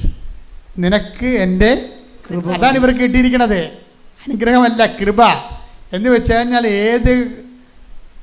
ഏത് കെട്ട കാലത്തിലൂടെയാണ് പോണമെന്നുണ്ടെങ്കിൽ അതിൻ്റെ ആവിയും പുകയും നീ അഗ്നിയിലൂടെ നടക്കും, അഗ്നി നിന്നെ വിഴുങ്ങത്തില്ല, സന്തത്തിലൂടെ നടക്കും, സന്തം നിന്നെ മുക്കത്തില്ലെന്ന് പറഞ്ഞ പോലെ ഈ മക്കളെ ദൈവം ഇങ്ങനെ കൊണ്ടുപോവുകയാണ്. അവർക്ക് വിഷയത്തെക്കാൾ ഉപരി ദൈവത്തിൽ ജീവിക്കുന്നു, ദൈവത്തെയും കൊണ്ട് നടക്കുന്നു. ആ ദൈവം നൽകുന്ന ആത്മധൈര്യത്തിൽ അഭിഷിക്തരായിക്കൊണ്ട് ദൈവാനുഭവത്തിൻ്റെ ഒരു യാത്ര ചെയ്യുകയാണ്. ശരിക്കും പറഞ്ഞാൽ ദൈവത്തെ അറിയുക എന്ന് പറഞ്ഞാൽ അതാണ്, ദൈവം ഉദ്ദേശിക്കേണ്ടതും അതാണ്. അപ്പം ഈ മനുഷ്യൻ ഇതുപോലെ ഒരു സാക്ഷ്യത്തിലേക്ക് വരുന്നതിന് നിലനിൽപ്പ് എന്താ പറയണത്? നിലനിൽപ്പ് ഈ 2 Corinthians 12:9 എന്താണ്? നിനക്ക് എൻ്റെ കൃപ മതി. My grace is sufficient for you. Sufficient വെച്ചാൽ നിനക്ക് എൻ്റെ കൃപ മതി. അതുകൊണ്ടാണ് ഞാൻ എപ്പോഴും എൻ്റെ സഹോദരങ്ങളോട്, എൻ്റെ ശ്രോതാക്കളോട് ഞാൻ എപ്പോഴും പറയും, നിങ്ങൾ ഈ ബ്ലെസ്സിങ്ങിൻ്റെ സൂചി മാറ്റി കൃപയിലേക്ക് വെക്കണം. കൃപ പവർ ഓഫ് ഗോഡാണ്. ആ പവർ ഓഫ് ഗോഡ് വർക്ക് ചെയ്യണത് ബലഹീനതയിലാണ്. നമുക്ക് എന്തെങ്കിലും ബലഹീനതയുള്ളപ്പോൾ എന്താ സംഭവിക്കണത്? അപ്ലോഡിങ് ടൈമാണത്. ബലഹീനതയുള്ളപ്പോൾ അപ്ലോഡിങ് ടൈമാണ്. മുന്നോട്ട് നിന്നൊരു ഇപ്പോൾ വിമാനങ്ങൾ മോളിൽ ആകാശത്തിന് ഇന്ധനം എടുക്കണില്ലേ? ഇന്ധനം എടുക്കുമ്പോൾ എന്താ ചെയ്യണത്? അത് ആകാശത്ത് നിൽക്കും, ഓടത്തില്ല. ഓടിക്കൊണ്ട് ഇന്ധനം കൊടുക്കാൻ പറ്റത്തില്ലല്ലോ, നിൽക്കും. അപ്പോൾ ഇന്ധനം പവർ അപ്ലോഡ് ചെയ്യണ സമയത്ത് ജീവിതം നിശ്ചലമായി നിൽക്കും. ജീവിതം മുന്നോട്ടില്ല. 4ാം ക്യാൻസറാണ്, വേറെ പല പ്രശ്നങ്ങളും കുടുംബത്തെയും ജീവിതത്തിൽ നിൽക്കുന്നുണ്ട്. ജീവിതം മുന്നോട്ട് പോകുന്ന ജീവിതം നിശ്ചലമായി നിൽക്കുന്നു. പരീക്ഷയ്ക്ക് തോറ്റു, ജർമ്മൻ 3 പ്രാവശ്യം എഴുതി, വിസ വരണില്ല, നിശ്ചലമായിരിക്കുന്നു ജീവിതം. ഈ ജീവിതം നിശ്ചലമായിരിക്കുമ്പോഴേ ബുദ്ധിബോധമുള്ളവർ ഓർക്കണം, പവർ അപ്ലോഡിങ് ടൈമാണ്. നിങ്ങൾ ആവശ്യമില്ലാത്ത രീതിയിൽ നിലവിളിച്ച് ഈ വീട്ടിൽ കാണിക്കുന്ന അഭ്യാസങ്ങളില്ലേ, അത് എപ്പോഴും ഏറ്റവും അഭ്യാസങ്ങൾ കാണിക്കുന്നത് എല്ലാവരും കാണിക്കും. നിങ്ങളെ എല്ലാം പലരും നശിക്കാൻ കാരണം നിങ്ങളെ മോശം റിസൾട്ട് വരുമ്പോൾ നിങ്ങൾ വീട്ടിൽ കാണിക്കുന്ന അഭ്യാസങ്ങളാണ്. ചില ആൾക്കാർ 3 ദിവസം തന്നെ തലേണിയെ കമന്ന് കിടന്ന് ഭക്ഷണം കഴിക്കാതെ കിടക്കും. പിന്നെ വിശക്കുമ്പോഴത്തേക്ക് കഴിക്കുക, അത് വേറെ വിഷയം. എല്ലാ അഭ്യാസങ്ങളല്ലേ, ജനിച്ച കാലം മുതൽ കാണിക്കുന്ന അഭ്യാസങ്ങളല്ലേ. പക്ഷേ ഈ അഭ്യാസം നിങ്ങളെ വീട്ടിൽ നിങ്ങളെ കുറ്റപ്പെടുത്താതിരിക്കാനും ഇനിയും B2വിന് കാശ് വേണമല്ലോ. അപ്പം പറയും എവിടെ നിന്ന് കൊണ്ടുവരാൻ, അവൾ പണിക്ക് പോകാൻ പറയും. അത് പറയാതിരിക്കാൻ അപ്പൻ്റെ പൊത്താൻ വേണ്ടി കമന്ന് കിടക്കണത്. അപ്പോൾ അപ്പം വരുമ്പോൾ അമ്മ പറയും അവളെ കമന്ന് കിടക്കുകയാണ്, ഭക്ഷണം കഴിക്കണില്ലെന്ന് പറയും. അപ്പോൾ അപ്പൻ്റെ മനസ്സ് ഇടിഞ്ഞ് പെൺമക്കളാണെങ്കിൽ അപ്പം പിന്നെ എടി മകളെ വാ കഴിക്കുമെന്ന് പറയും. നമുക്ക് അച്ഛൻ കാശ് തരാവേ, ഇനി എഴുതിക്കുക. അതാണ് അവളുടെ ഉദ്ദേശം. അതാണ് കമന്ന് കിടന്ന് ഭക്ഷണം കഴിക്കാതിരിക്കുമ്പോൾ അപ്പം വഴക്കിടത്തില്ലല്ലോ. ഇവളിങ്ങനെ സ്മാർട്ടായിട്ട് നടക്കണേ അപ്പം പറയവേ നീ ഈ കുടുംബം നശിപ്പിക്കും അല്ലേ, ഇപ്പം 3ാമത്തെ എഴുത്തല്ലേ എഴുതണത്, 90,000 രൂപയായല്ല, എവിടുന്ന് കൊണ്ടുവരും എന്ന് ചോദിക്കും. അത് ചോദിക്കാതിരിക്കാനാണ് ഇവൾ കമന്ന് കിടക്കണത്. തട്ടിപ്പും വെട്ടിപ്പും കയ്യിലുണ്ടെങ്കിൽ നിങ്ങളെ അഭ്യാസം എടുക്കരുത്. ദൈവം ഇതെല്ലാം കാണുന്നുണ്ട്, അതാണ് കുഴപ്പം. ദൈവത്തെ അറിയാൻ പാലാത്ത കൊണ്ടും പരിശുദ്ധാത്മാവില്ലാത്ത കൊണ്ടും ഇങ്ങനെ വിക്രിയകളൊക്കെ കാണിച്ചുകൊണ്ട് കാര്യങ്ങൾ ഇതുകൊണ്ട് ഇരുട്ടുകൊണ്ട് കൂട്ടടച്ചിട്ട് കാര്യമില്ല. നിങ്ങൾ ഈ കാലം പവർ ലോഡിങ് ടൈമാണ്. നിങ്ങൾ മാത്രം അവർ ഈ ലോകത്ത് തോറ്റിരിക്കണത്. ഈ ജയിച്ചവരെല്ലാം ഒരു കാലത്ത് തോറ്റവരാണ്. ഇന്ന് ആരെങ്കിലും എന്തെങ്കിലും ആയിട്ടുണ്ടെങ്കിൽ അവരത് കണ്ണീരിൻ്റെ വിലയാണ്. എന്താ കാരണം എന്ന് വെച്ച് കഴിഞ്ഞാൽ നമ്മളെ സംബന്ധിച്ചിടത്തോളം ഒരു കാലമാണിത്. കല്ല് പെറുക്കി കളയാനൊരു കാലം, കരയാൻ ഒരു കാലം, ചിരിക്കാൻ ഒരു കാലം. അപ്പം കരയാനുള്ള കാലം വരുമ്പോൾ വിശ്വാസത്തിൽ ഉറച്ചു നിന്നുകൊണ്ട് കർത്താവിൻ്റെ നാമത്തെ മഹത്വപ്പെടുത്തിക്കൊണ്ട് പ്രത്യാശയോടെ വിശ്വാസത്തിൽ മുന്നേറാൻ വേണ്ടി ആ അവസരങ്ങളെ പ്രയോജനപ്പെടുത്തുമ്പോഴാണ് നീ വാട്സ് സ്പിരിറ്റ് എന്ന അരൂപിയാണ് നിങ്ങൾക്കുള്ളതെന്ന് ദൈവം ചോദിച്ചാൽ നമുക്ക് പറയാൻ കഴിയും, സത്യമായും പരിശുദ്ധാത്മാവാണുള്ളത്. കാപട്യത്തിൻ്റെ, കള്ളത്തരത്തിൻ്റെ, ഉടായ്പിൻ്റെ ആത്മാവല്ല, ദൈവത്തിൻ്റെ പരിശുദ്ധാത്മാവുള്ളത്. അമ്മ എൻ്റെ കൂടെ ഉള്ളിടത്തോളം കാലം, അമ്മയും ഞാനുമായിട്ട് നമ്മൾ ഉടമ്പടിയുള്ളിടത്തോളം കാലം, അമ്മ സഞ്ചാരി മാതാവായിട്ടുള്ള കാലം, അമ്മ സമയത്തിൻ്റെ അധികാരിയായിട്ടുള്ള കാലം, ഈ ജീവിതത്തിൻ്റെ എല്ലാ വിഷയങ്ങളും ക്രിസ്തുവിനോട് കൂടെ നമ്മൾ ജയിക്കും. ശ്രദ്ധിക്കട്ടെ, നമ്മൾ ജയിക്കും. ശ്രദ്ധിക്കട്ടെ, കൈയടിച്ചുകൊണ്ട് സ്തുതിച്ചു പ്രാർത്ഥിക്കാം. Hallelujah, hallelujah. നാളിതുവരെ ഞങ്ങൾക്ക് ലഭിച്ച എല്ലാ കൃപകൾക്കും അനുഗ്രഹങ്ങൾക്കും നന്ദി പറയുന്നു. Hallelujah, hallelujah. മഹത്വം, മഹത്വം, ആരാധന, ആരാധന. ദൈവപിതാവേ നന്ദി, പിതാവേ മഹത്വം, ദൈവപിതാവേ ആരാധന.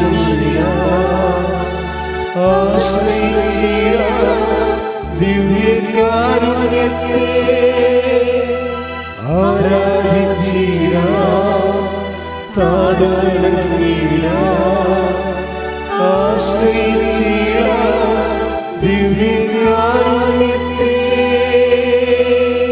പരിശുദ്ധ പരമ ദിവ്യ കാരുണ്യത്തിന് ആരാധനയും സ്തുതിയും പുകഴ്ചയും ഉണ്ടായിരിക്കട്ടെ.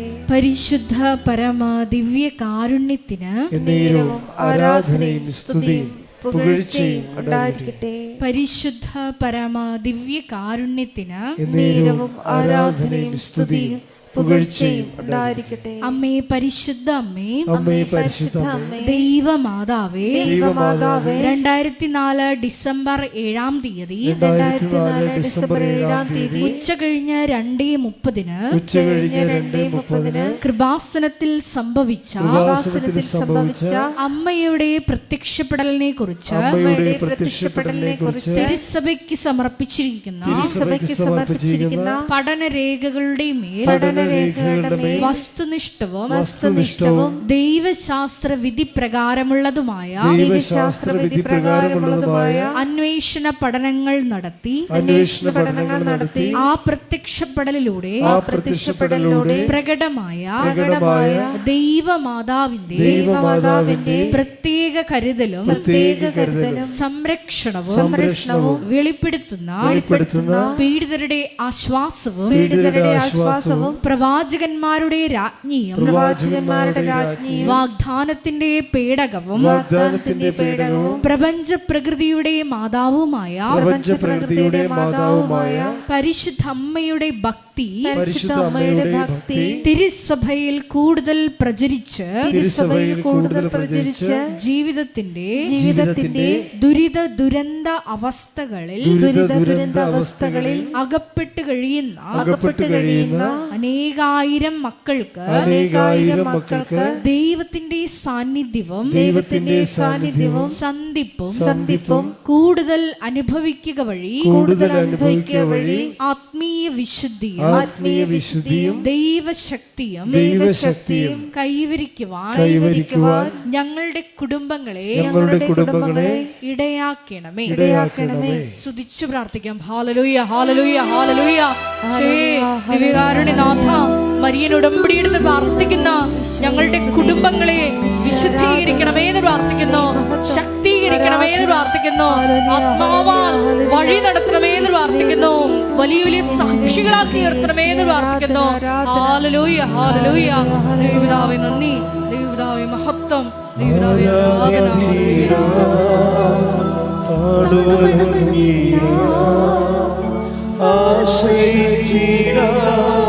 ദിവ്യകാരുണ്യത്തെ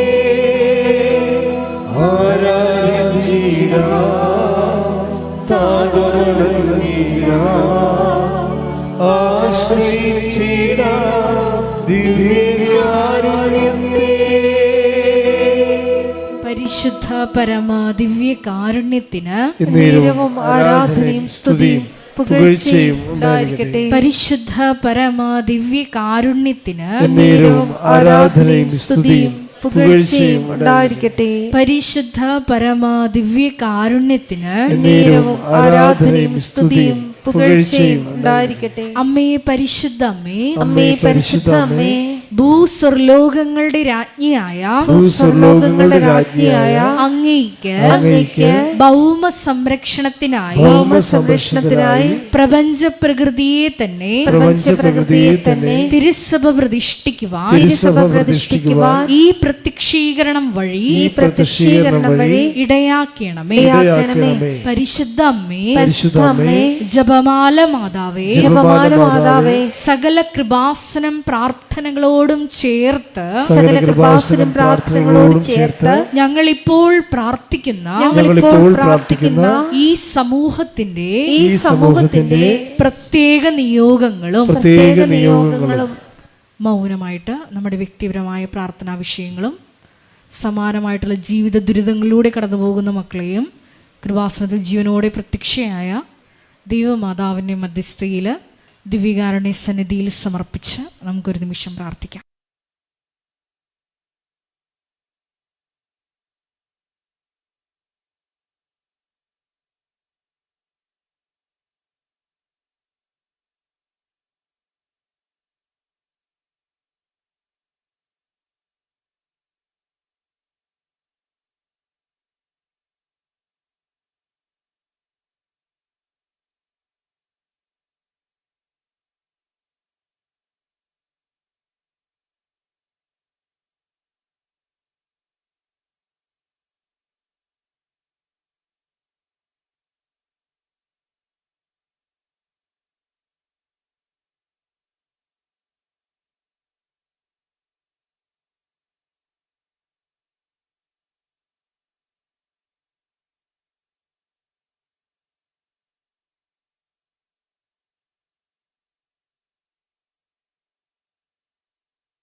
അമ്മയുടെ പ്രത്യക്ഷീകരണത്തിന്റെ ഈ അനുഗ്രഹവേളയിൽ ഞങ്ങൾക്ക് സാധിച്ചു തരുവാൻ കനിയണമേ.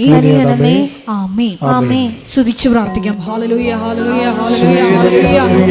ഒരിക്കൽ കൂടി നാളിതുവരെ കൃപാസനത്തിൽ വന്ന് മരിയൻ ഉടമ്പടി എടുത്ത് പ്രാർത്ഥിച്ചു പോയിട്ടുള്ള മുഴുവൻ മക്കളെയും, ഓൺലൈനായി ഉടമ്പടി എടുത്ത് പ്രാർത്ഥിക്കുന്ന മക്കളെയും, ലൈറ്റ് ക്യാൻഡിൽ പ്രയർ വഴിയായിട്ടും അവർ ഡെയിലി ഇവരുടെ പ്രാർത്ഥനയിലൂടെയും എല്ലാം തങ്ങളുടെ നിയോഗങ്ങൾ സമർപ്പിക്കുന്ന ഓരോ മക്കളുടെയും വ്യക്തിപരമായ ആവശ്യങ്ങളെ ഞങ്ങൾ ഈ അൾത്താരയിൽ സമർപ്പിച്ച് പ്രാർത്ഥിക്കുന്നു. ഏറെ പ്രത്യേകമായിട്ട് ജീവിത ദുരിതങ്ങളിലൂടെ കടന്നു പോകുന്ന മക്കളുടെ പ്രത്യേകമായ നിയോഗങ്ങളെ ഈ അൾത്താരയിൽ സമർപ്പിച്ച് പ്രാർത്ഥിക്കുന്നു. ഗുരുതരമായിട്ടുള്ള രോഗാവസ്ഥകളിലൂടെ കടന്നു പോകുന്ന മക്കളെ ഈ അൾത്താരയിൽ സമർപ്പിച്ച് പ്രാർത്ഥിക്കുന്നു. കടഭാരത്താൽ വലയുന്നവരെയും, ജോലി ഇല്ലാതെ വിഷമിക്കുന്നവരെയും, വിവാഹബന്ധം പിരിഞ്ഞു നിൽക്കുന്നവരെയും, മക്കളില്ലാതെ വിഷമിക്കുന്ന ദമ്പതികളെയും, കുഞ്ഞുങ്ങൾ മക്കളെയും പ്രത്യേകമായിട്ട് സമർപ്പിച്ച് പ്രാർത്ഥിക്കുന്നു. ഇതിന്റെ ശക്തി എല്ലാ മേഖലകളിലും ഈ ആരാധനയുടെ യോഗ്യതയാൽ പ്രകടമാക്കണമേ എന്ന് പ്രാർത്ഥിക്കുന്നു. കൃപാസനത്തിൽ നടന്ന പരിശുദ്ധ അമ്മയുടെ പ്രത്യക്ഷീകരണ സ്ഥിരീകരണത്തിനായി മക്കളുടെ നിയോഗങ്ങളെ ഏറ്റെടുക്കണമേ എന്ന് പ്രാർത്ഥിക്കുന്നു. Hallelujah, hallelujah, hallelujah. മഹത്വം, മഹത്വം, ആരാധന, ആരാധന. Hallelujah, hallelujah, hallelujah. നമുക്ക് എല്ലാവർക്കും എഴുന്നേറ്റ് നിന്നുകൊണ്ട് കരങ്ങളടിച്ചുകൊണ്ട് ദൈവസ്നേഹത്തോടെ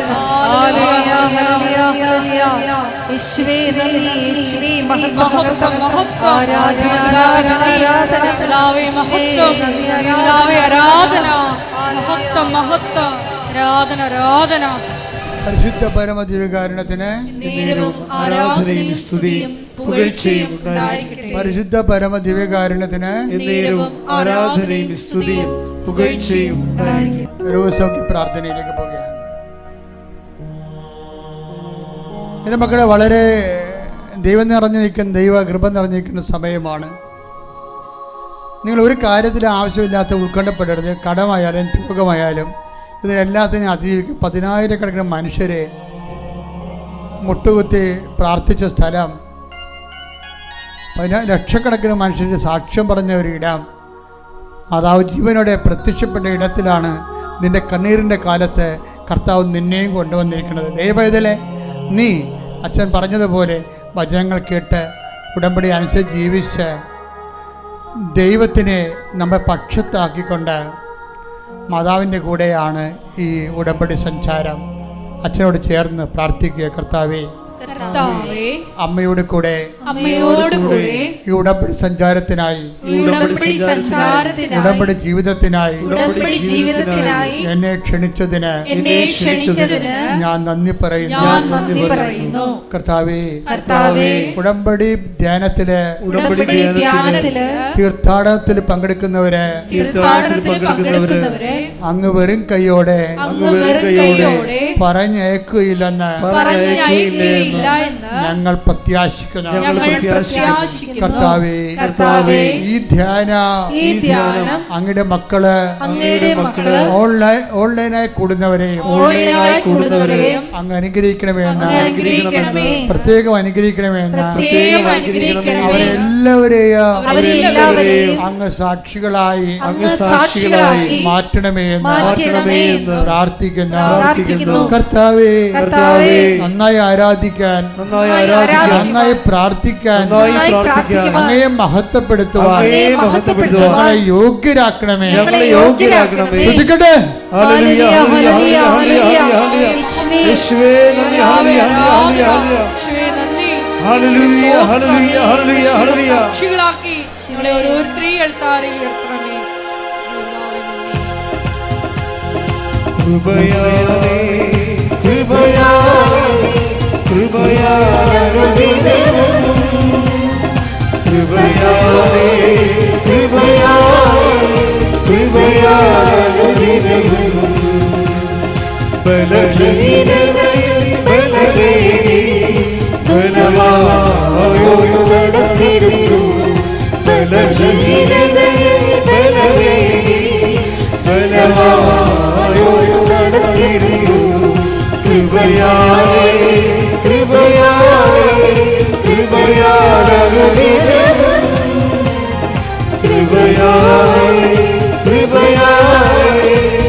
പരിശുദ്ധ പരമദിവ്യകാരുണ്യത്തിന് മക്കളെ, സന്തോഷത്തോടെ രോഗികളായിട്ടുള്ളവരെ രോഗമുള്ളിടത്ത് അവിടെ കൈകൾ വെക്കുക. ആ കൈകളെ കർത്താവിൻ്റെ തിരുമുറുപാടുന്ന വലത് കര നിങ്ങളുടെ കൈകളോട് ചേർത്ത് വെക്കാൻ അച്ഛനും അമ്മയുടെ മധ്യസ്ഥത്തിൽ ഈശോനോട് പ്രാർത്ഥിക്കുന്ന സമയമാണ്. കിഡ്നി രോഗികൾ കിഡ്നിയുടെ പല സ്ഥലങ്ങളിൽ നടുവിലെ കൈകൾ വെക്കുക. നെഞ്ചരിച്ചിലുള്ളവർ, കരരോഗികളൊക്കെ നെഞ്ചിൻ്റെ കൂടിന് കൈകൾ വെക്കുക. ശ്വാസകോശ രോഗികൾ നെഞ്ചിൽ കൈകൾ വെക്കുക. സ്പോണ്ടിലോസ് രോഗികൾ, തൈറോയ്ഡ് രോഗികൾ ഒക്കെ കഴുത്തിൽ കൈകൾ വെക്കുക. മനസ്സിൽ പറഞ്ഞുകൊണ്ടിരിക്കുക, കർത്താവേ, എൻ്റെ ഈ കൈ നിൻ്റെ കൈയായി മാറ്റണമേ. എൻ്റെ കൈകൾ അതാത് രോഗങ്ങളുള്ളവരെ രോഗങ്ങളുടെ ഇടത്ത് യേശുവിൻ്റെ നാമത്തിൽ കൈകൾ വെച്ച് പ്രാർത്ഥിക്കണം. പ്രാർത്ഥിക്കേണ്ടത് ഇതാണ്, കർത്താവേ, എൻ്റെ ഈ കൈകളെ ആണിപ്പഴുതാർന്ന നിൻ്റെ കൈകളായി മാറ്റണമേ. രക്തസ്രാവ രോഗമുള്ളവരുണ്ട്, പിസ്തുല രോഗികളുണ്ട്, PCOD രോഗികളുണ്ട്. അടിവയറ്റിലൊരു കൈകൾ വെച്ച് പ്രാർത്ഥിക്കണം. അവർ പറയണം കർത്താവിനോട്, കണ്ണീരോടെ പറയണം, കർത്താവേ, ഈ അനുഗ്രഹത്തിൻ്റെ ഈ നിമിഷം പരിശുദ്ധമ്മ ദേവമാതാവ് ജീവനോടെ പ്രത്യക്ഷപ്പെട്ട ഈ അൾത്താരയിൽ കർത്താവിൻ്റെ പരിശുദ്ധമായ ദിവസം ഞായറാഴ്ച അതിരാവിലെ വന്ന് പ്രാർത്ഥിക്കുവാനും സ്തുതിക്കുവാനും നിൻ്റെ പുനരുദ്ധാനത്തെ മഹോത്സവത്തെ വാഴ്ത്തി പാടുവാനും ഞങ്ങളെ പ്രത്യേകം ക്ഷണിച്ചതിന് നന്ദി പറയുന്നു കർത്താവേ. അടിപ്പിണർ പോലെ, വൈദ്യുത ആഘാതം പോലെ ദൈവികമായ ശക്തികൾ നിങ്ങൾ കൈവച്ച ഇടത്തേക്ക് പ്രവേശിക്കട്ടെ. ശ്രദ്ധിക്കട്ടെ.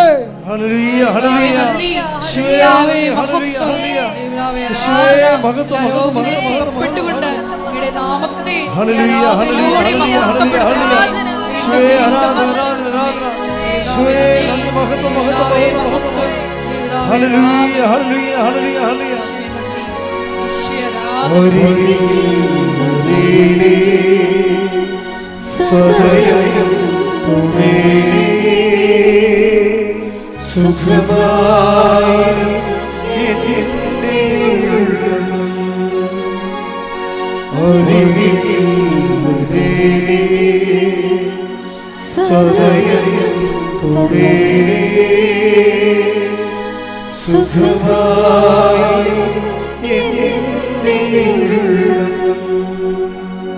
മക്കളെ, മക്കളില്ലാത്തവര്, ഗർഭിണികള് അവിടെ വയറ്റിലിപ്പോൾ കൈവച്ച് പ്രാർത്ഥിക്കേണ്ടതാണ്.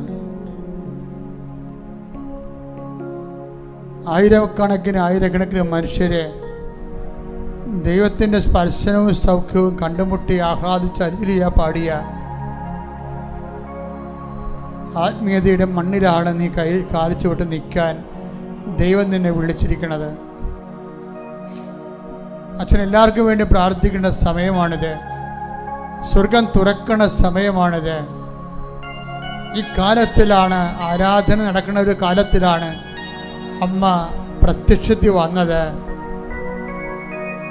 അമ്മ ആരാധനയിലാണല്ലോ അമ്മ പ്രത്യക്ഷത്തിൽ വന്നത്. ആ പ്രത്യക്ഷകണ്ഠത്തിൻ്റെ ശക്തിയിൽ പ്രാർത്ഥിക്കുന്ന ഞങ്ങൾ ഇപ്പോൾ പ്രാർത്ഥിക്കുന്ന ഓരോ വിഷയങ്ങളും, ശ്വാസകോശ രോഗികൾ, കണ്ണിന് കാഴ്ചക്കുറവുള്ളവർ, ചെവിക്ക് കേൾവി കുറവുള്ളവർ, സംസാരിക്കാൻ വയ്യാത്ത മക്കൾ, ഓട്ടിസമുള്ള കുഞ്ഞുങ്ങൾ, ഹൈപ്പർ ആക്ടിവിറ്റി ഉള്ള കുഞ്ഞുങ്ങൾ, യേശു ക്രിസ്തുവിന്റെ നാമത്തിൽ ഈ നിമിഷം മാതാവിൻ്റെ പ്രത്യക്ഷകണ്ഠത്തിൻ്റെ യോഗ്യതയാൽ യേശു നാമത്തിൽ സൗഖ്യം പ്രാപിക്കട്ടെ. ശ്രുതികട്ടെ.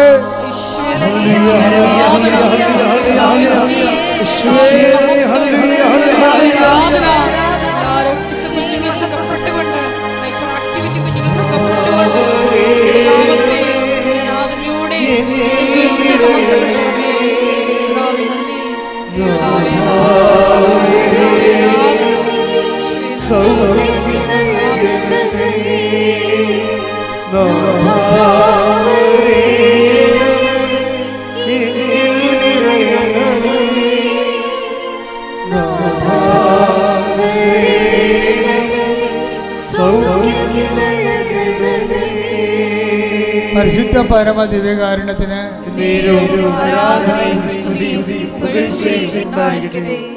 എൻ്റെ പ്രിയപ്പെട്ടവരെ,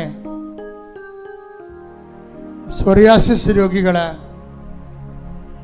ത്വക്ക് രോഗികള്, വ്രണങ്ങൾ പൊറുക്കാത്തവര്, നവരന്ധ്രങ്ങളിൽ നിന്ന് ഫ്ലൂയിഡ് വരുന്നവര്, നീതികെട്ടി കിടക്കുന്നവര്, വിട്ടുമാറാതെ നിരന്തരമായ മരുന്ന് കഴിക്കുന്ന രോഗങ്ങള് അച്ഛനോട് ചേർന്ന് പ്രാർത്ഥിക്കുക. കർത്താവേ, ജീവിക്കുന്നവനായ ദൈവമേ, പരിശുദ്ധ അമ്മ പ്രത്യക്ഷപ്പെടുവാൻ പരിശുദ്ധ പിതാവ് അനുവദിച്ച കർത്താവിന്റെ നിരന്തരമായ ആരാധന നടക്കുന്ന ഈ വിശുദ്ധ മണ്ണിലേക്ക് ഞങ്ങളെ കൊണ്ടുവന്ന് അനുഗ്രഹിക്കുന്നതിന്, ഞങ്ങളെ കൊണ്ടുവന്ന് കണ്ണുനീരൊപ്പുന്നതിന് നന്ദി പറയുന്നു. കർത്താവേ, ഞങ്ങളുടെ ഭാരങ്ങള് അമ്മയുടെ മധ്യസ്ഥതയില്, ഞങ്ങളുടെ ക്ലേശങ്ങള് ഇവിടെ ഇറക്കി വെക്കുന്ന, നിന്നെ ഏൽപ്പിക്കുന്ന കർത്താവേ, കൈനീട്ടി ഞങ്ങളെ ആശീർവദിക്കണമേ. ഞങ്ങളെ ഭാരങ്ങളെ ഏറ്റെടുത്തുകൊണ്ട് ഞങ്ങൾ നിന്റെ നാമത്തില് സമാധാനത്തില് സുവിശേഷത്തിന് സാക്ഷികളായി ജീവിക്കുവാൻ അഭിഷേകം ചെയ്യണമേ. Hallelujah, hallelujah, hallelujah, hallelujah, hallelujah. യേശുവേ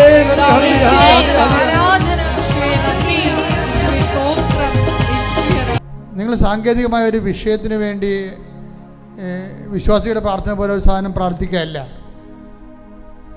നമ്മൾ കൃപാസന ആൾത്താരെ എന്ന് പ്രാർത്ഥിക്കുമ്പോൾ ഇതിൻ്റെ ജോലിയില്ലാത്തതിൻ്റെ വേദന നമ്മുടെ ഉള്ളിൽ ഉൾക്കൊണ്ടിട്ടാണ് അത് പ്രാർത്ഥനയൊക്കെ മാറ്റണത്. പെണ്ണ് കെട്ടാത്തവരുണ്ട്, ഇനി കല്യാണം വേണ്ടെന്നും പറഞ്ഞ് നിൽക്കുന്ന തിന്മയുടെ ആരൂപിയുള്ള ആൾക്കാരുണ്ട്. അങ്ങനെ ഒരു സ്റ്റേറ്റ് ഓഫ് ലൈഫ് ദൈവം പറഞ്ഞിട്ടില്ല. നിന്റെ സുഖത്തിന് വേണ്ടി നീ തിരഞ്ഞെടുത്തത് ദോഷം ചെയ്യുമെന്ന് പരിശുദ്ധാത്മാവ് നിനക്ക് ബോധ്യം തരണില്ല.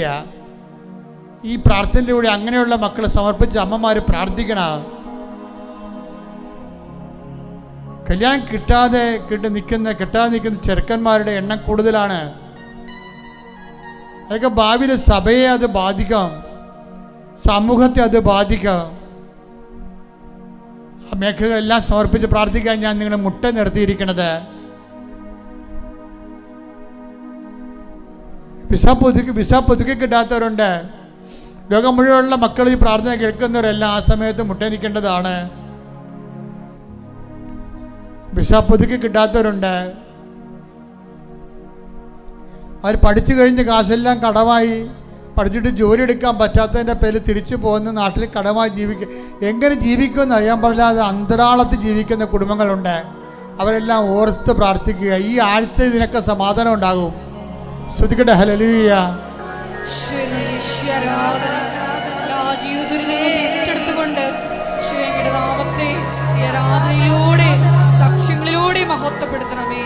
ദൈവപിതാവേ നന്ദി, ദൈവപിതാവേ മഹത്വം, ദൈവപിതാവേ ആരാധന, യേശുവേ നന്ദി. പല ആൾക്കാരും ജോലിക്ക് പോകുന്നവരുണ്ട്, ജോലി മുടങ്ങി നിൽക്കുന്നവരുണ്ട്, ഇൻ്റർവ്യൂ നടക്കാത്തവരുണ്ട്, ഇൻ്റർവ്യൂവിന് വിളിക്കാത്തവരുണ്ട്, കൊടുത്ത പണം നഷ്ടപ്പെട്ടവരുണ്ട്, പറ്റിപ്പിൽ അകപ്പെട്ടവരുണ്ട്.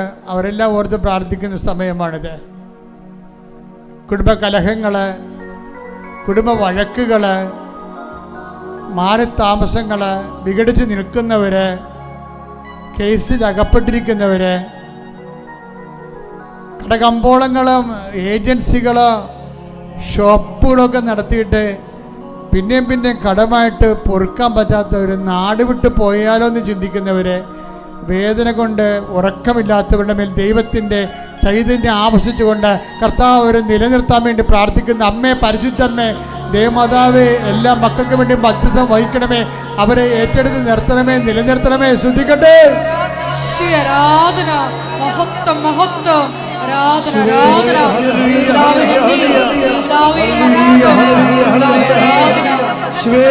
മഹത്വം, ആരാധന, ആരാധന, ഹല്ലേലൂയ, ഹല്ലേലൂയ, ഹല്ലേലൂയ,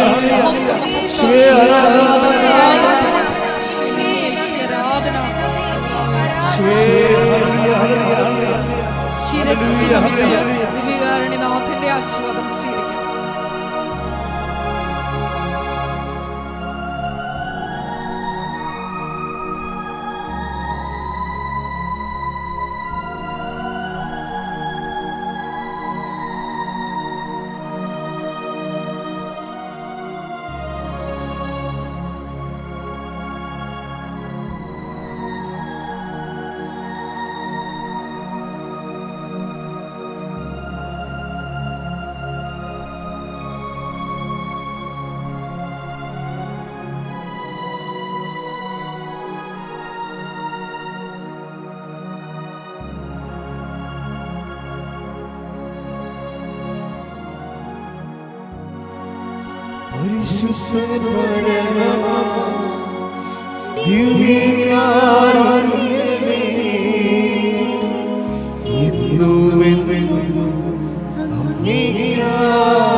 പരിശുദ്ധ